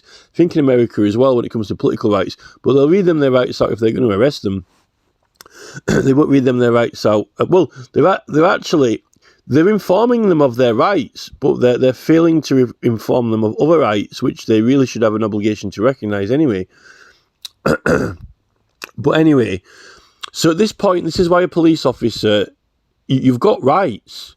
Okay, you have the right to remain silent, because they cannot persuade you in respect to your own conscience, right? But they can question you, and but you don't have to answer, right? They can question you and take down evidence and so forth. Until you've actually confessed or said, you're pleading guilty, which is what they try and do now to rake in money, because it's just easier. And also, instead of like really, really, really serious crimes, they're doing it with like things that making everyday activities illegal, like a lot of these, speeding offences which aren't serious, or even putting the wrong speed on the road, knowing that the road's a lot safer to go faster, and then they put it lower. things like that. I mean, but then they're using threatening legal letters, which is scary, to get confessions. But police aren't solving as many complex, serious crimes. True, they do a lot of hard work and they convict murderers and criminals. There are a lot of serious crimes, but percentage-wise, we know that crime is gone up. And percentage-wise, we know that a lot of extra clever criminals don't get caught. Which is why they're wanting to try to use electronic means and internet now. But when you facilitate internet for stopping crime, you're facilitating more and more crime, They seem to be both rising at the same time. The frequency of crime seems to be rising. But anyway, so this oath opens straight away with, she goes straight into that, without respect to persons part, straight away. Straight into it, really important part of it. Respect to persons, including the defendant and the jurors.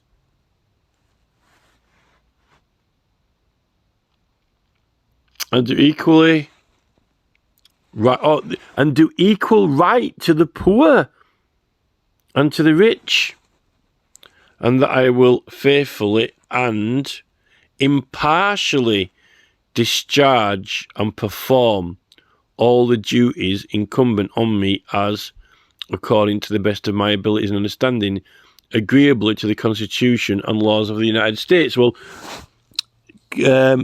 Clinton and co, Hillary Clinton and Obama are really themselves now kind of trying to act against the Constitution. They're trying to get people to act against it, and even they're trying to make out that it doesn't mean what it meant, or it's invalid, or whatever. But this is the thing. It says that we're equal to the right and the poor and the rich. Nancy Pelosi is not doing equal to the poor and the rich, is she? Pelosi is not doing equal to rich and poor people. She's doing, she's putting laws through that help people in the stock markets and making herself make money, and all the stock market traders are all rich. So, although this is not the oath of Congress, this is just the judicial oath for the courts, the earlier one. So there is something about rich and poor in here. Justice without respect to persons and to equal right to rich and poor, that I will faithfully and impartially discharge and perform the duties of incumbent on me according to the best of my... So it's this impartiality thing, isn't it? I think when it comes to Pelosi in Congress, although this is the judicial oath, it says with impartiality, this is why you can't really do gifts or favours, because you're not acting impartial. And that's the thing with Assange, isn't it? It's like the prosecutor wants a... What does the prosecutor want? He wants a conviction, right? Or even if the president wants a conviction out of Assange, that's for a judge to decide impartially, right? Obviously, the prosecutor has to bring the evidence, and once he's made a decision, they have to be moving for that. But when it comes to the individual's conscience, without respect to persons, and impartially, so when they're starting to throw all these offers and deals at him to try and get him to confess, that's not acting impartially. Because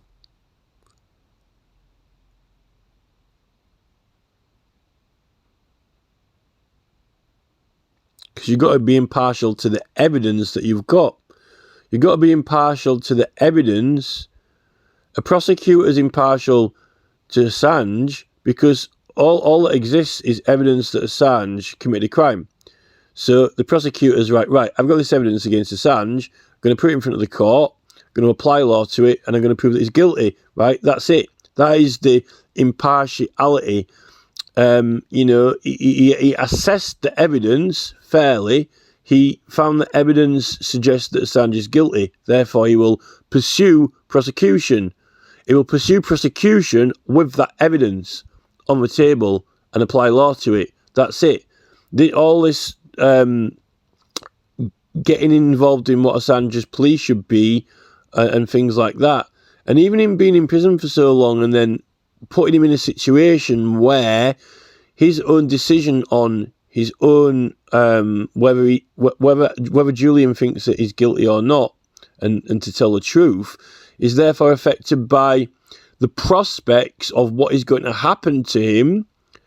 If the prospects of what happened to him are offered up, that it's a better prospect if he pleads guilty than if he doesn't, even though he doesn't think that he is guilty, then that is affecting his conscience and that is trying to influence his plea. So this is all like really illegal, and why it's in the oath, So, but, it gradually crept in over the years.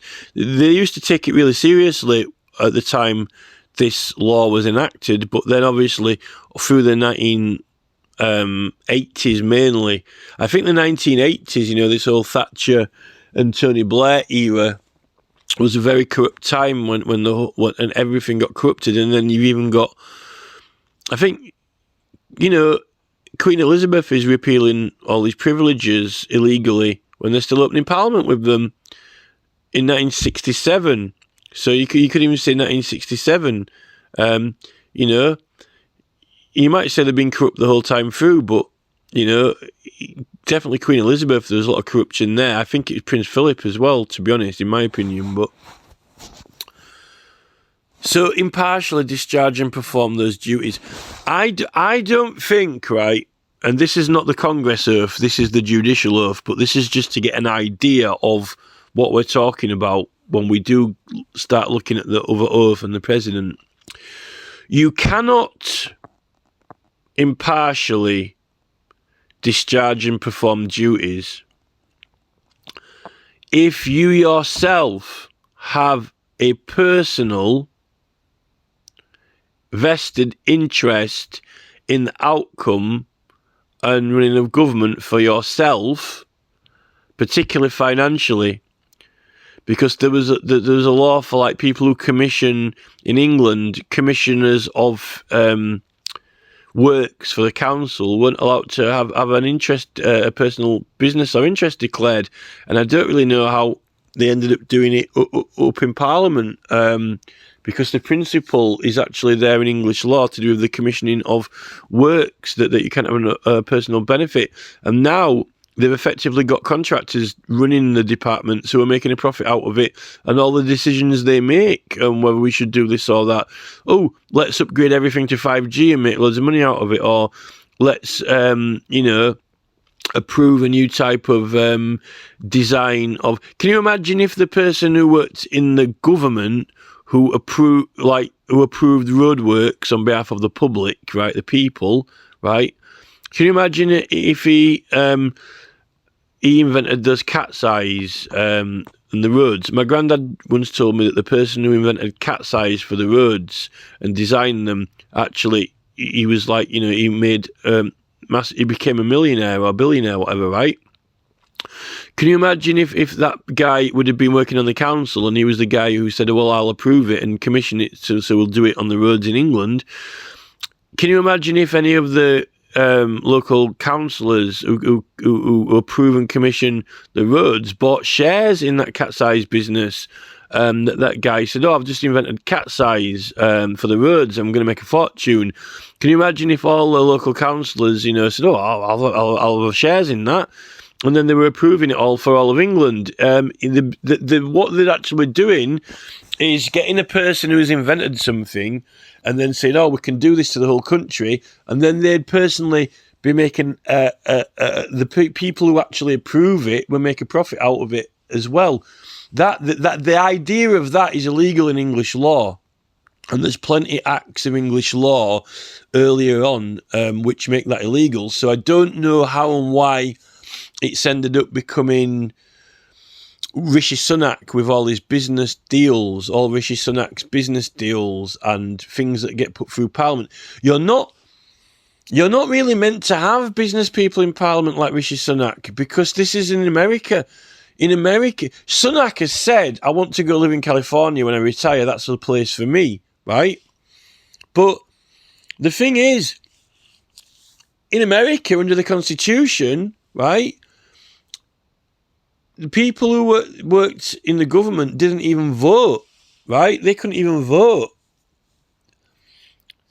let alone supposed to own businesses where they make a profit. And I'll say that this is what Josh Hall is talking about.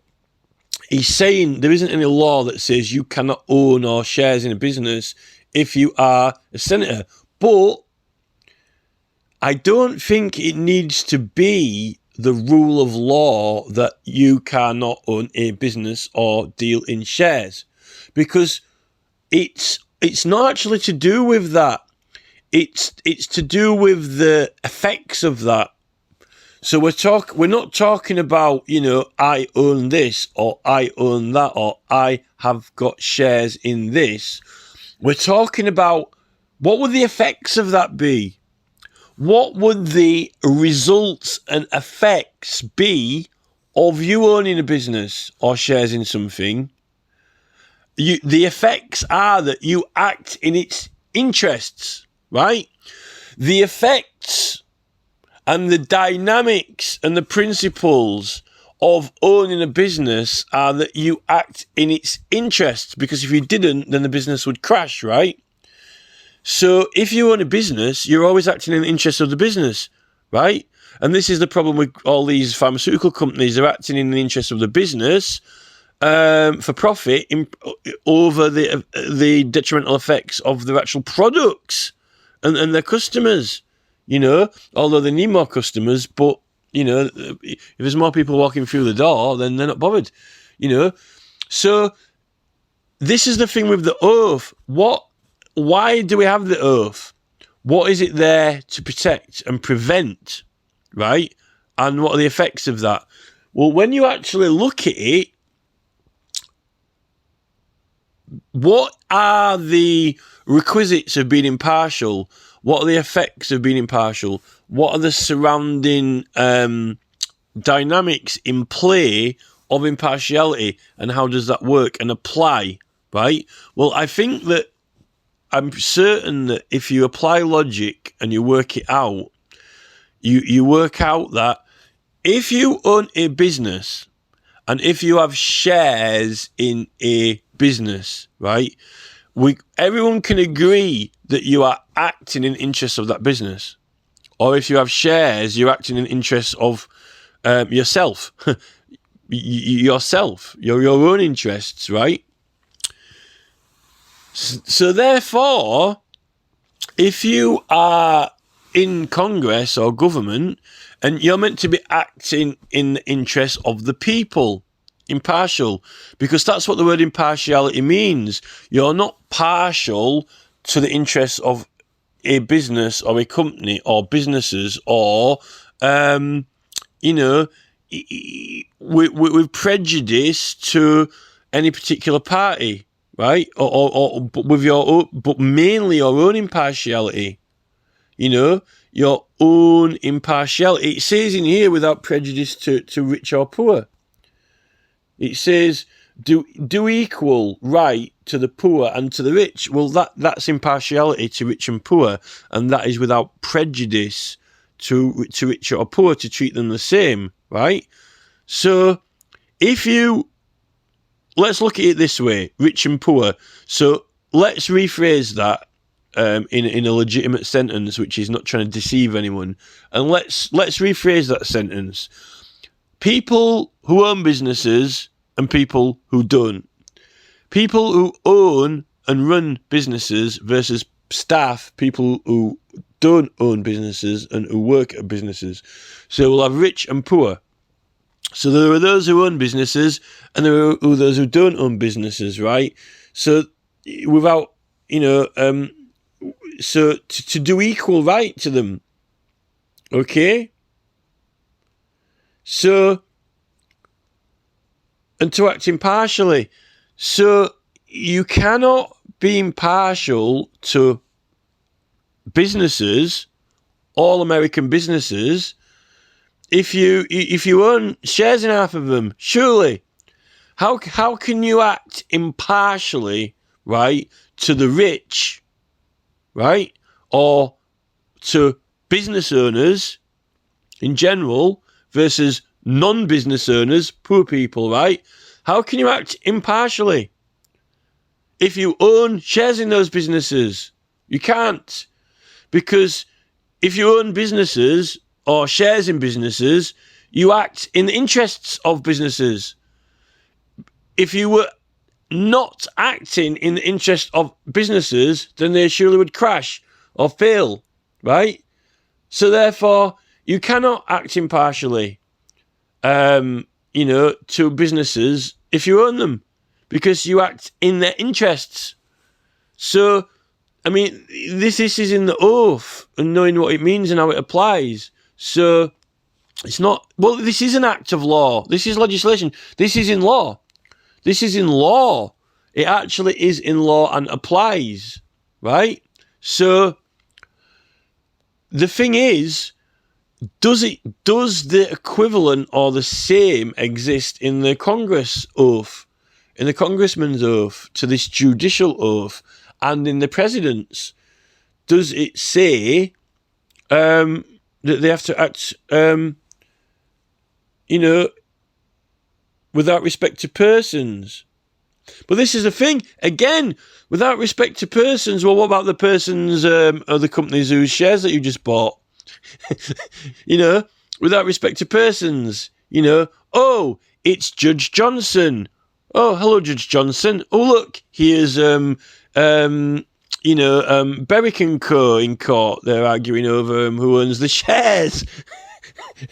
Oh, that's funny. I've got shares in that business, and I'm just about to decide if the company should be split in half.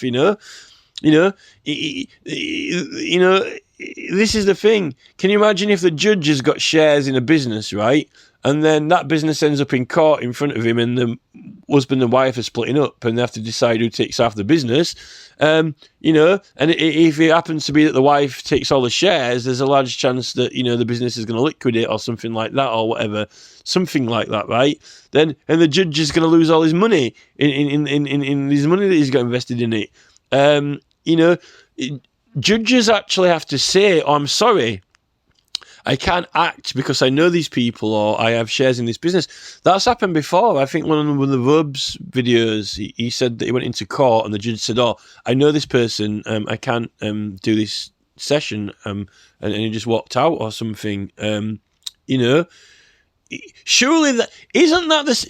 If a judge knows someone personally, right, and they're not allowed to hear the case, which are what I've been told, and they have to, they have to, get someone else to do it. Surely, well, isn't that effectively the same as Pelosi saying, "Oh, I'm just going to make some decisions on how we should, adjust these laws for these companies, but I should declare that I own, half these companies or shares in them," right? Isn't that the same as walking into a court and then going, "Oh, hello, John. It's my best friend, John. He's the judge. How are you doing? Hey, I'm okay. It's good for me. Who's this person? Oh, it's the person I'm suing, the poor person. Oh, well, we'll have to look after you then, won't we, John? Seeing you're my friend." This is it. Isn't the court of Congress surely like, oh, here's, this company and that company, if we change these laws, they're going to end up, losing money and liquidating, and therefore, Pelosi's supposed to say, oh, I'm sorry, I've got shares in this business, I'm supposed to declare that now, I won't be able to sit as speaker in this session, I'll have to get someone else who's not got shares in it. Isn't that effectively the same as being in court, in like the same thing going on, more or less? I think it is. So, it's all impartiality and the ability to be impartial. The ability to be impartial surely is detrimentally affected, if not neutralised or compromised. That's the word. You've been compromised, haven't you? I think that's the word for it. You've been your impartiality has been compromised.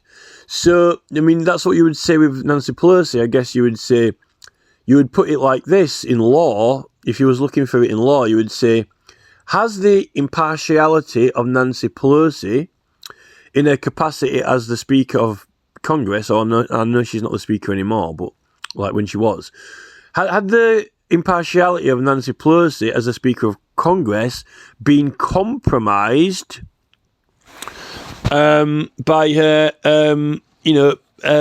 personal business personal business activities? Had Nancy Pelosi's personal business activities in respect to, persons, traders, had her impartiality been compromised by her stocks and shares dealing? Surely it had. Surely that compromises your impartiality. And you're not acting impartial anymore in between rich and poor people, because you're actually acting favourably to rich people. Now I know that there are meant to be parties that generally, promote policies that help rich or poor, but this is the thing we've got in England at the moment with this whole local councils sign selflessness policies. Political parties aren't a good idea, because if you cannot act in the interest of a party if you're acting for your electors.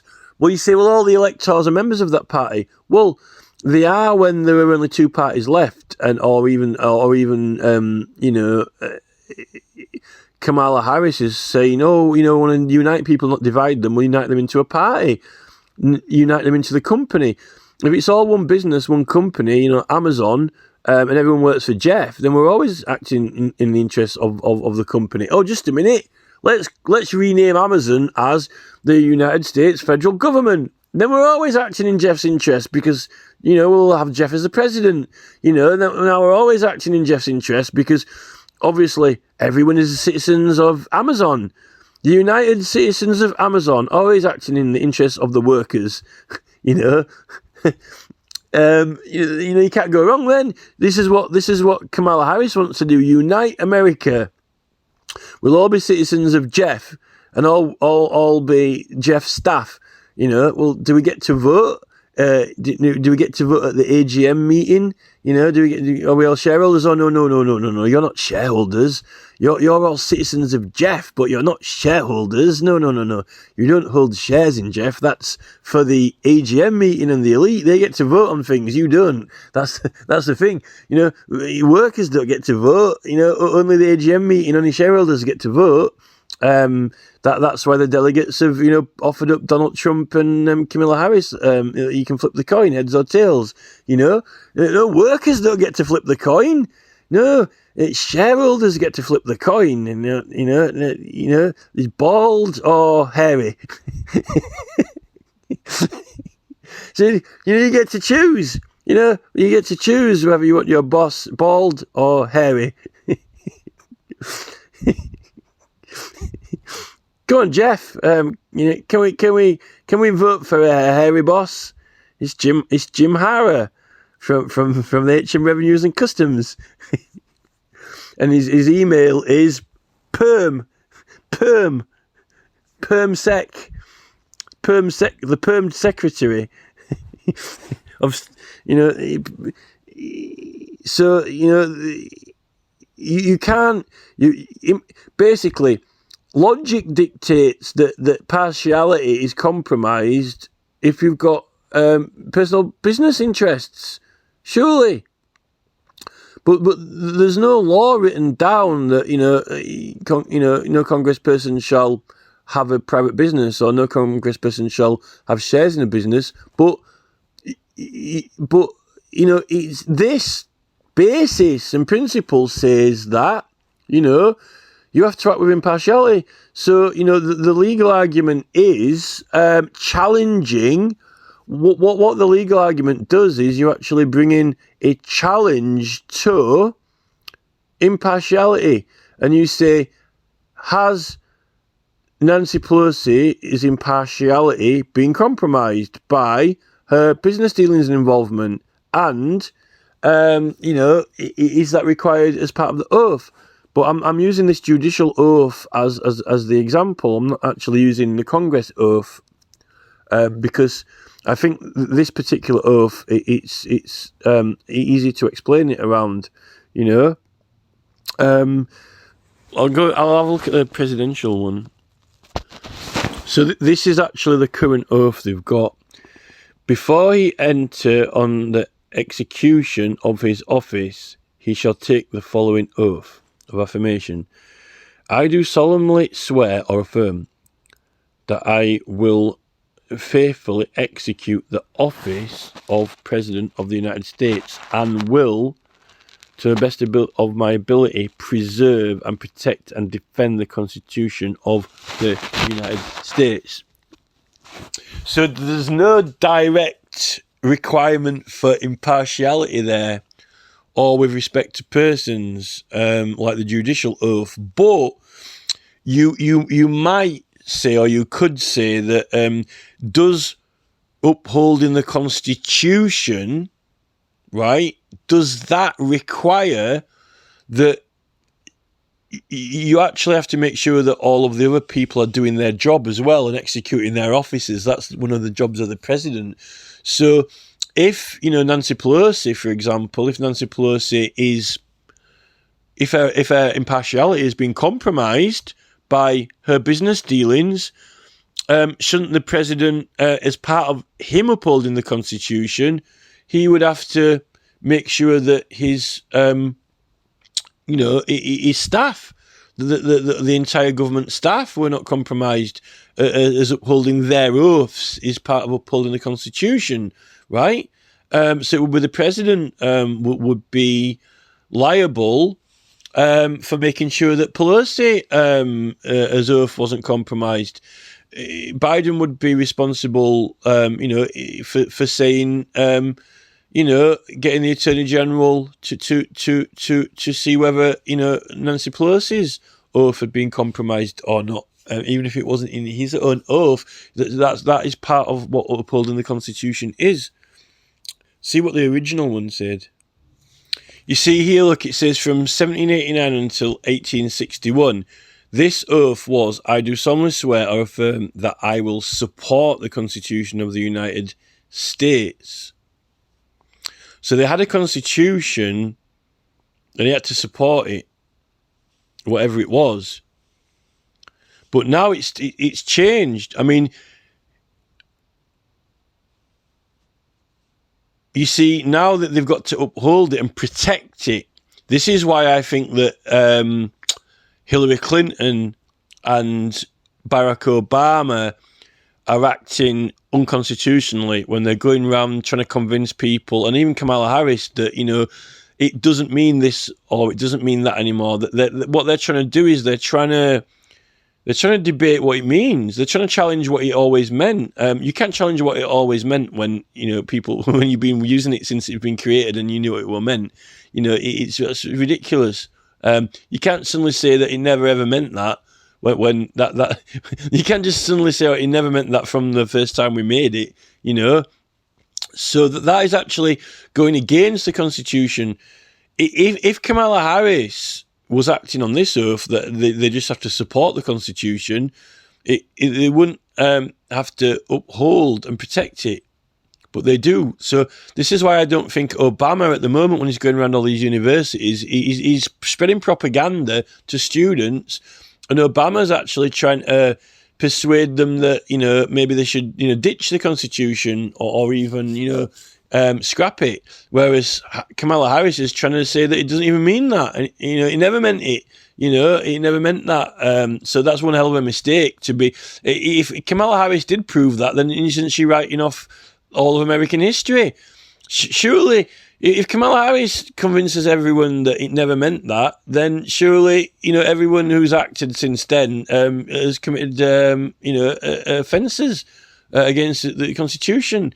It's a bit of a late call, like a bit of a dumb call. But, if it starts getting, if you say that, it started being misinterpreted or perverted from a certain point, then you can do that. But, this is what we're doing with the oaths. But it's actually the oath itself. We're not saying that the law's wrong. We're actually using the law and saying, we're actually using the law. We're not saying the law's wrong. We're saying that we're using the law to say that people aren't understanding it properly or applying it properly. So they only had to support the Constitution.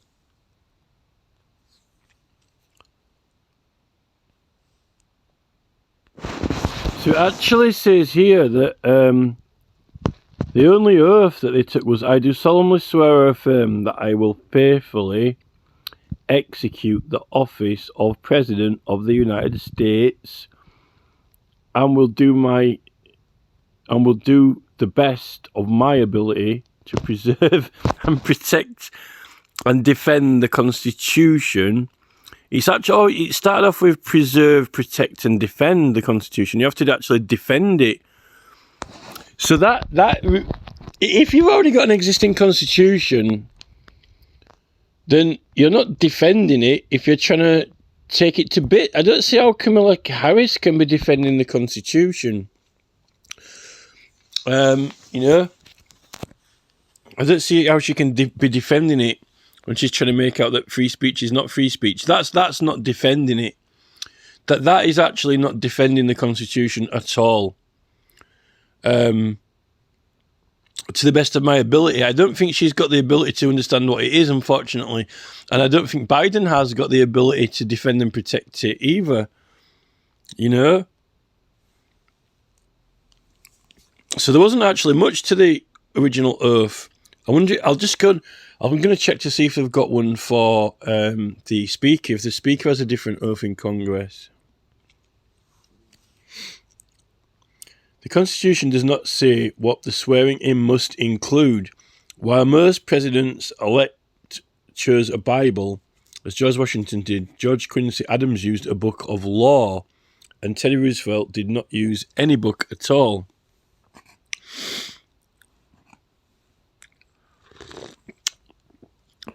That's quite interesting. The president-elect is usually sworn in by the Chief Justice of the U.S. Supreme Court, but not always. Lyndon Johnson was sworn in by Secretary Hughes, a U.S. District Judge in Texas, after the death of John F. Kennedy. The Vice President's oath may be administered by the retiring Vice President, by a member of Congress, or by some other government official, such as Justice of the Supreme Court. The Vice President's oath is as follows. I do solemnly swear that I will support and defend the Constitution of the United States against all enemies, foreign and domestic. That I will bear true faith and allegiance to the same. That I take this obligation freely without any mental reservation or purpose of evasion. And I will well and faithfully discharge the duties of the office on which I am about to enter, so help me God. So the thing with Kamala Harris is she's got reservations about, although this is reservation for taking the oath, but she's got reservations about the Constitution. You're meant to defend and protect the Constitution. I don't know whether defending it involves she's trying to make out that she's defending it by proving that it's invalid. She's trying to prove. Kamala Harris is trying to prove that she's fighting to defend the Constitution by proving that it's wrong, or that people are wrong about it, or that it doesn't mean free speech doesn't mean free speech. Well, we know it doesn't mean free speech when speech is fraudulent or used to deceive people, because there are already laws for that. The thing is, certain speech is free, right? If it's not damaging or harming. And obviously, fraud and forgery is damaging because it causes, it's crime. So that's why there is a law for that. The rest of free speech, the problem is that, a lot of things what people said weren't documented and recorded, but people are people. And now everything's documented and recorded. I think the problem with Kamala Harris is that she's like, oh my God, people don't tell the truth or whatever. But yeah, you don't have to. The thing is, the way that, you don't have to tell the truth. That's the thing, because that's like in respect to person's conscience. That's a conscience thing. People don't always realise that they're lying. Sometimes people make mistakes, which is natural. You're allowed to make mistakes. You're allowed to be wrong. And some people just, compulsive liars or whatever. There are many different psychologies and reasons about it, which Kamala Harris is not even scratching the surface of or cracking the shell of. There is an entire psychology and reasons to why people don't tell the truth, right?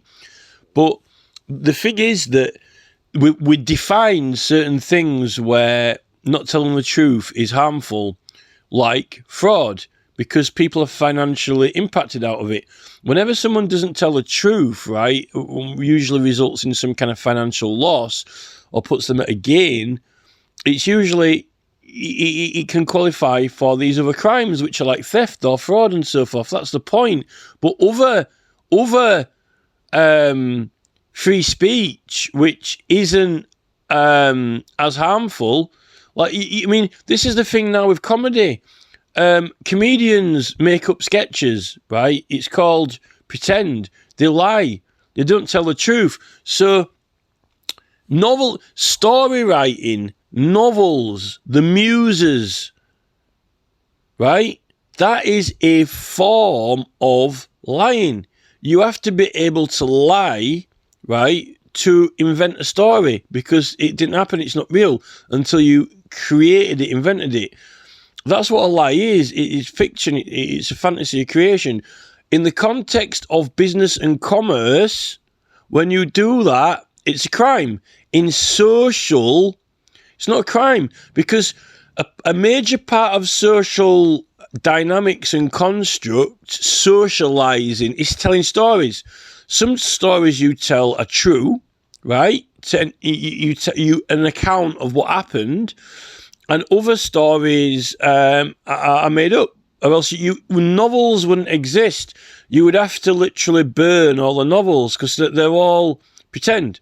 Now, you can sit in a pub and come up with a story, or you can sit in a pub and tell someone what you did. You might not remember. No one's got an absolute photographic memory. This is part of being human. And the constructs of humanity, the psyche, there's just so many complexities to the human condition that constitutes socializing and being human for many different reasons. Well, I don't think Kamala Harris is qualified or even scratching the surface of when she's talking about, certain free speech, lies and so forth. We've already established in society that if you don't tell the truth, or if you give false representations in a business exchange, that is a crime and offence, right? It's already illegal. And then we've got all these other offences. But the thing is, a child, right? A kid, a child, a youth growing up, humans have an imagination and they play with toys. It's not real, it's pretend. And they make up stories, because how do inventors invent things? By making things up, right? It's creation in the mind. And this is what separates us from being apes, monkeys, right? We have evolved an imagination to imagine something that hasn't happened yet, or is not real. And it's what makes you human. Now, when you employ or use that to deceive someone to make a financial gain and put someone else at a loss, we call it a crime or offence. It's in law. But children are encouraged to use this imagination. Now, the problem is, when Kamala Harris has got a kid and she's sat with a daughter or a young girl or whatever, and they're playing unicorns and they're coming out with complete, utter fantasy, tosh, fiction, lies, lies that, are not real. But because they're good lies, and everything's nice and happy and rosy, and isn't it great that all these TV presenters have got fans and worshippers and minions and all so forth, and literally head in the clouds, right? Kamala Harris thinks that if you've got your head in the clouds and you're in a fairy castle, and you lie that everything's good and positive, and you lie about fake unicorns and, flying ponies, then that's good.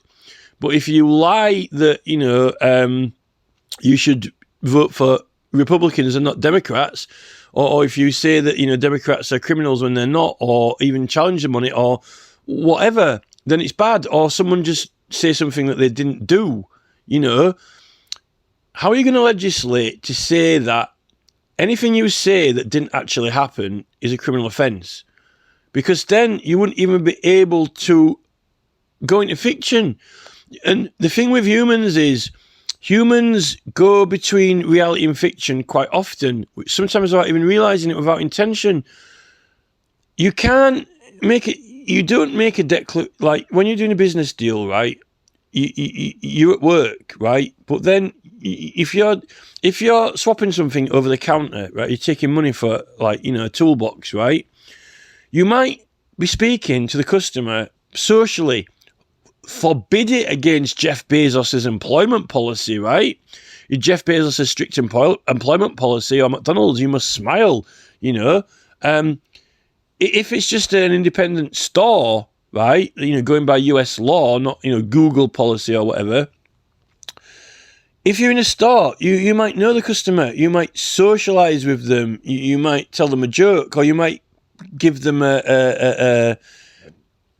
they've got all these pronouns and synonyms and whatever they're throwing out. A parable, the Bible is, people swear on the Bible, religious, but even the Pope's saying that most of those stories are parables, or that they might not exactly have happened and so forth. This kind of moving from fiction to reality, anytime that anyone who's half intelligent goes into a pub or a cocktail bar and is socialising and people are drinking alcohol, this is humans. Now, when you are listening to people, you go along with it. It's called socialising. You talk, or someone tells you something. Now, the thing is, I think Kamala Harris wants to be there with a lie detector going, beep, beep, beep, beep, that wasn't true. Like the Terminator robot, that wasn't true. Or, a little mode in the top left corner with a little digital readout saying, the subject has reverted into fictional storytelling. Now the subject has reverted into comedian. It almost like she wants some kind of Terminator fucking readout. Oh, the person is now actually speaking in factual terms an account of the last 10 minutes of their life. Now they have moved over into a fictional account of a comedy sketch joke, which is not true. We've got something, right? And it doesn't need to be written down in law on paper in a fucking PhD fucking dissertation. It's called intellect. Intellectual. Your intelligence informs, updates, and tells you, right? This is from a child reading facial expressions, emotions, language, right? Reading people. I think Kamala Harris actually does not like humans. She doesn't believe in humanity. These problems and complexities have existed before we even started writing. They're even trying to get AI now to do facial recognition and so forth and so forth and so forth. In courts, they're going, what did you mean when you said this? What did you mean when you said that? And so forth. There's a certain part of life where you have to take responsibility yourself. It's called responsibility, the ability to respond, but also be self-accountable for yourself and other people. It might not be written in law. You don't have to legislate every single aspect of human behaviour and conduct. This is why we have responsibility. You've got to assess people. If you're in a pub, right, and if Kamala Harris is in a pub, right, Does she believe everything that everyone tells her just because it's Joe Biden or just because it's, someone from Congress? You end up either being a very critical person who questions everything and doesn't believe anyone until they prove it, or you're a person who just, is gullible and believes everything and that anyone says. Or you can be in between, but there are some things you've got to decide for yourself and make your own mind up yourself. And the thing now is that Kamala Harris is like, oh, but it's on the internet, it's recorded, it's documented. Well, surely that's all the better that you can call out people who tell lies and mock them like Jimmy Dore's doing, but they just don't like it because they're mocking Democrats. That's what Jimmy Dore is actually doing. Jimmy Dore is actually making a entertainment show and comedy program of replaying people saying things when they're making mistakes and errors, but making fun out of it. Not saying, oh, we need to legislate this and put them all in prison. He's laughing at them. If you've got people who lie and don't tell the truth, and now it's all recorded on YouTube, then, that they're dumb because, people are going to call them out on it or whatever. It's I'm quite certain that at least in socializing, it was decided a long time ago that you can't control, you shouldn't control or want to control people's conscience, because that's in respect to persons. And this is in all the oaths. This is why it's in all the oaths. Without respect to persons. Fulfill your judicial function without respect to persons. Right? Because you're not to intrude on their will or their conscience. And this is the thing with Kamala Harris. If someone breaks a law, then you put down the evidence and you prove it and they get punished. But you can't actually evade into their actual own reckoning, their own will. And I think, the more and more laws there are till there's nothing that that isn't legislated on, no thing that can be done which isn't legislated on. Even then, the person has got the free will to still do it, and if they do it, then they've broken the law. But that's their choice. Kamala Harris is really, I think, it is on this mission of like Elon Musk, this kind of like Bluetooth connected brain, which isn't even permitted to not think a certain thing. The way that Kamala Harris really is selling it at the moment, she says, oh, unite people, not divide them, right? She wants to unite everyone under one party. But if you unite everyone under one party, there's no voting. And if you unite everyone under one party, there's no debate. And if you unite everyone under one Jeff Bezos, Amazon planet, then, notice the voters, that the workers don't even get a chance to vote. So who makes the decisions? Well, the shareholders vote and stuff, and Bezos is king. How do the workers challenge the laws for employment? If they don't get to vote on anything, Harris's basis is just wrong. It's just completely wrong. Harris has got psychological problems for who she is, for she's a woman, and etc. etc. etc. What are her motivations? For wanting to be successful and so forth. She's not perfect either. Many people have not been happy with certain people not telling the truth and certain people lying. But this is people. You get gullible people and you get people who don't believe anything. It's not good to be either of those. You got to find people. This is why people get educated and go to school. This is the whole point.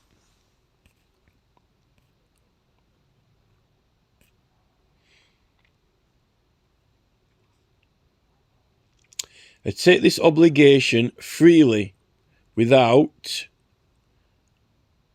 any reservation or purpose. Well, this is what meant to be, complying and obeying with the law. You're meant to do it freely, not forced.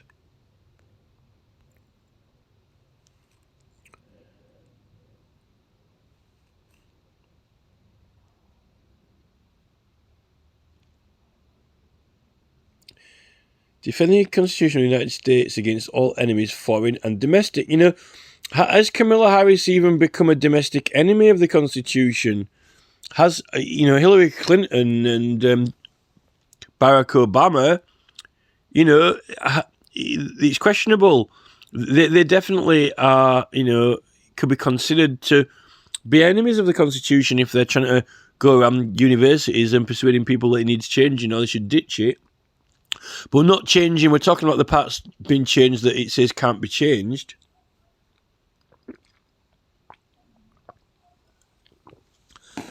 And Barack Obama is not president anymore. Barack Obama is not acting as a member of the government. So he's not in a position to even get laws made or changed unless he's petitioning. You know, is he attempting to get university students in America to, you know, devalue the Constitution, its meaning? I'm sure that we the people, the attribution of we the people to the entire Constitution is that, you know, everyone in the United States agrees that what it means, it's the people. So when it comes down to any arguments over what it means, ultimately it's like a referendum style interpretation of the Constitution. It's attributed to we the people legally in law. So ultimately, only we the people can decide what it means. So if we the people of the United States of America say that the Constitution, free speech means complete and total free speech, that's what it means. Maybe if everyone in America, or a majority, 51% in America, said the Constitution didn't mean that, but this is the thing. That part of the Constitution, it says Congress can't make any law, so you can't actually lobby or petition for it to be changed, that part. So I think that they're breaking the law in that part because they're trying to actually change the meaning of it, what it means. And if Barack Obama is trying to lobby the entire United States, you know, intellectual community to say that it's no good or it's got flaws in it, he's not defending or protecting it, that's for sure.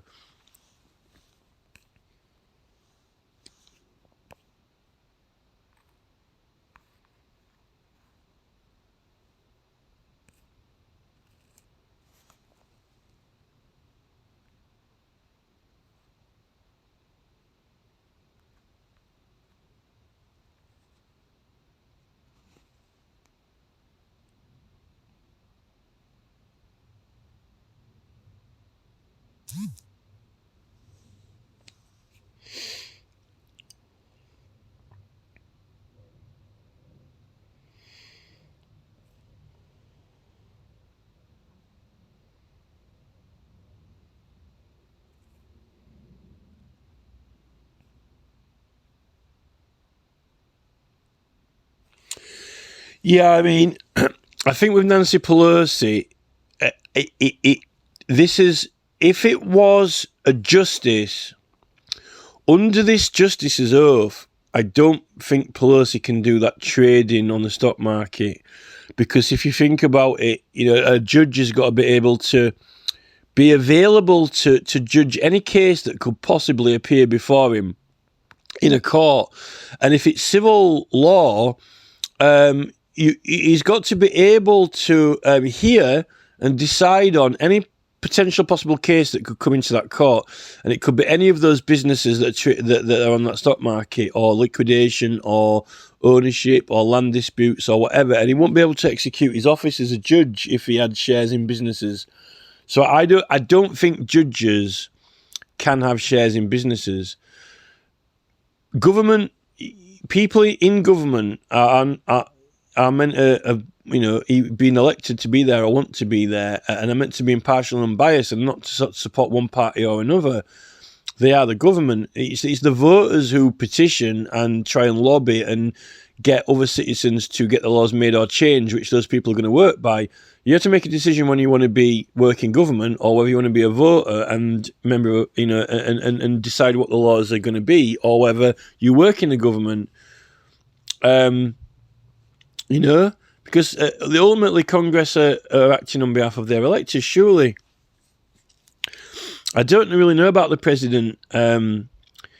If the Congress members do not have to have this impartiality,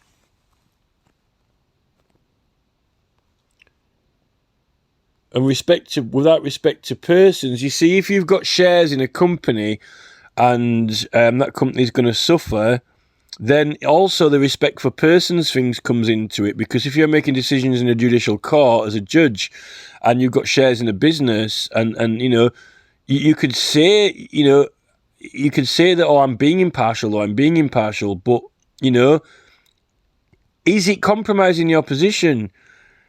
How do you know that he's been impartial? Well, if he didn't have shares in that company, he couldn't possibly be impartial. But if he has, there's the potential for abuse, right? There's this potential for abuse. If you remove the potential for abuse, then it's not possible, right? Which is why, if a judge is hearing a certain case, then he has to stand down and he doesn't hear the case, does he? He concedes. They have to get another judge in or whatever. But I think in Congress it's meant to be made up of multiple persons, or it is made up of multiple persons. So there's meant to be different people with different views all voting on things, and that's what makes it diverse. You've got diversity. You know, but you would have thought that it would be a very, very, very difficult argument for a judge to, if a judge owned shares in a company and that company ended up being in front of the court, it would be very pushed to say that, you know, he was compromised or not possible, or, you know, it was impartiality was, you know, not possible or whatever.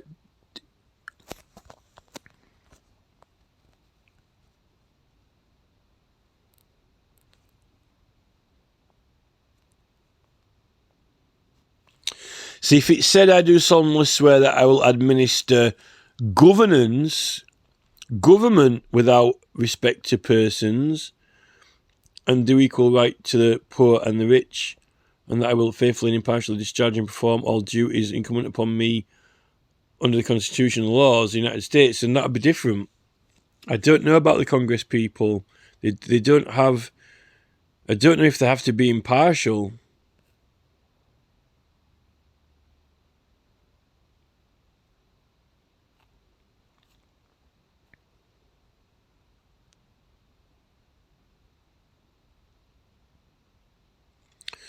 I will defend the Constitution of the United States against all enemies, foreign and domestic. I will bear true faith and allegiance, all right, to the same. I will bear, all right, to the same. So that's going back to that. So in respect to bearing true faith and allegiance is the same as I will support, defend and I will support and defend the Constitution of the United States against all enemies, foreign and domestic. Foreign and domestic. That I will bear true faith and allegiance to the same.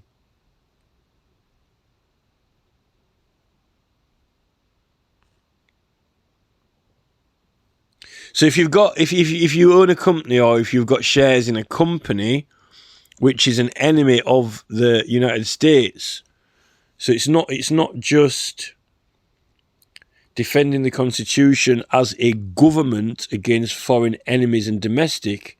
It's actually, you're not even allowed to have any allegiances to them at all whatsoever. Not just defending and protecting the Constitution. You know, so being a member of on an executive board,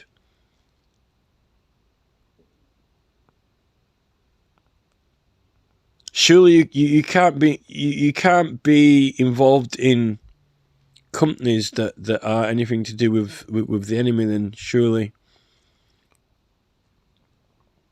which is what I was talking about earlier. But it's a shame that the judicial oath isn't more similar. If that judicial oath would have been the same or similar to the Congress one, then I think that it would definitely compromise impartiality. It would compromise impartiality, but that impartiality is not in the Congress oath. So, but if the companies and businesses and shares are associated or connected to an enemy of the Americans, then you can't be involved with them, really. You know? And that is why Putin did it. Putin did that, didn't he? I said that earlier. Putin cut all. He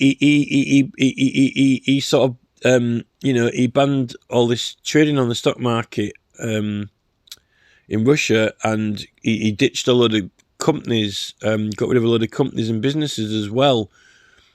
Because then you've got all this espionage and all that can happen between governments and businesses and companies. I would be surprised if Pelosi has not somehow had owned shares or bought or sold shares at some point with companies who haven't somehow been involved in some of these wars in some way or other, or enemies of countries that are defined as enemies of America. I mean, look at Cuba. There's all the arguments with Cuba and so forth. They're still arguing with South America, seizing planes and so forth that haven't been purchased properly. So, it may just be one little thing, one little niggle, one little, maybe even if she bought and sold something for a week or something like that. But, it's still, is it assisted? Are you assisting them?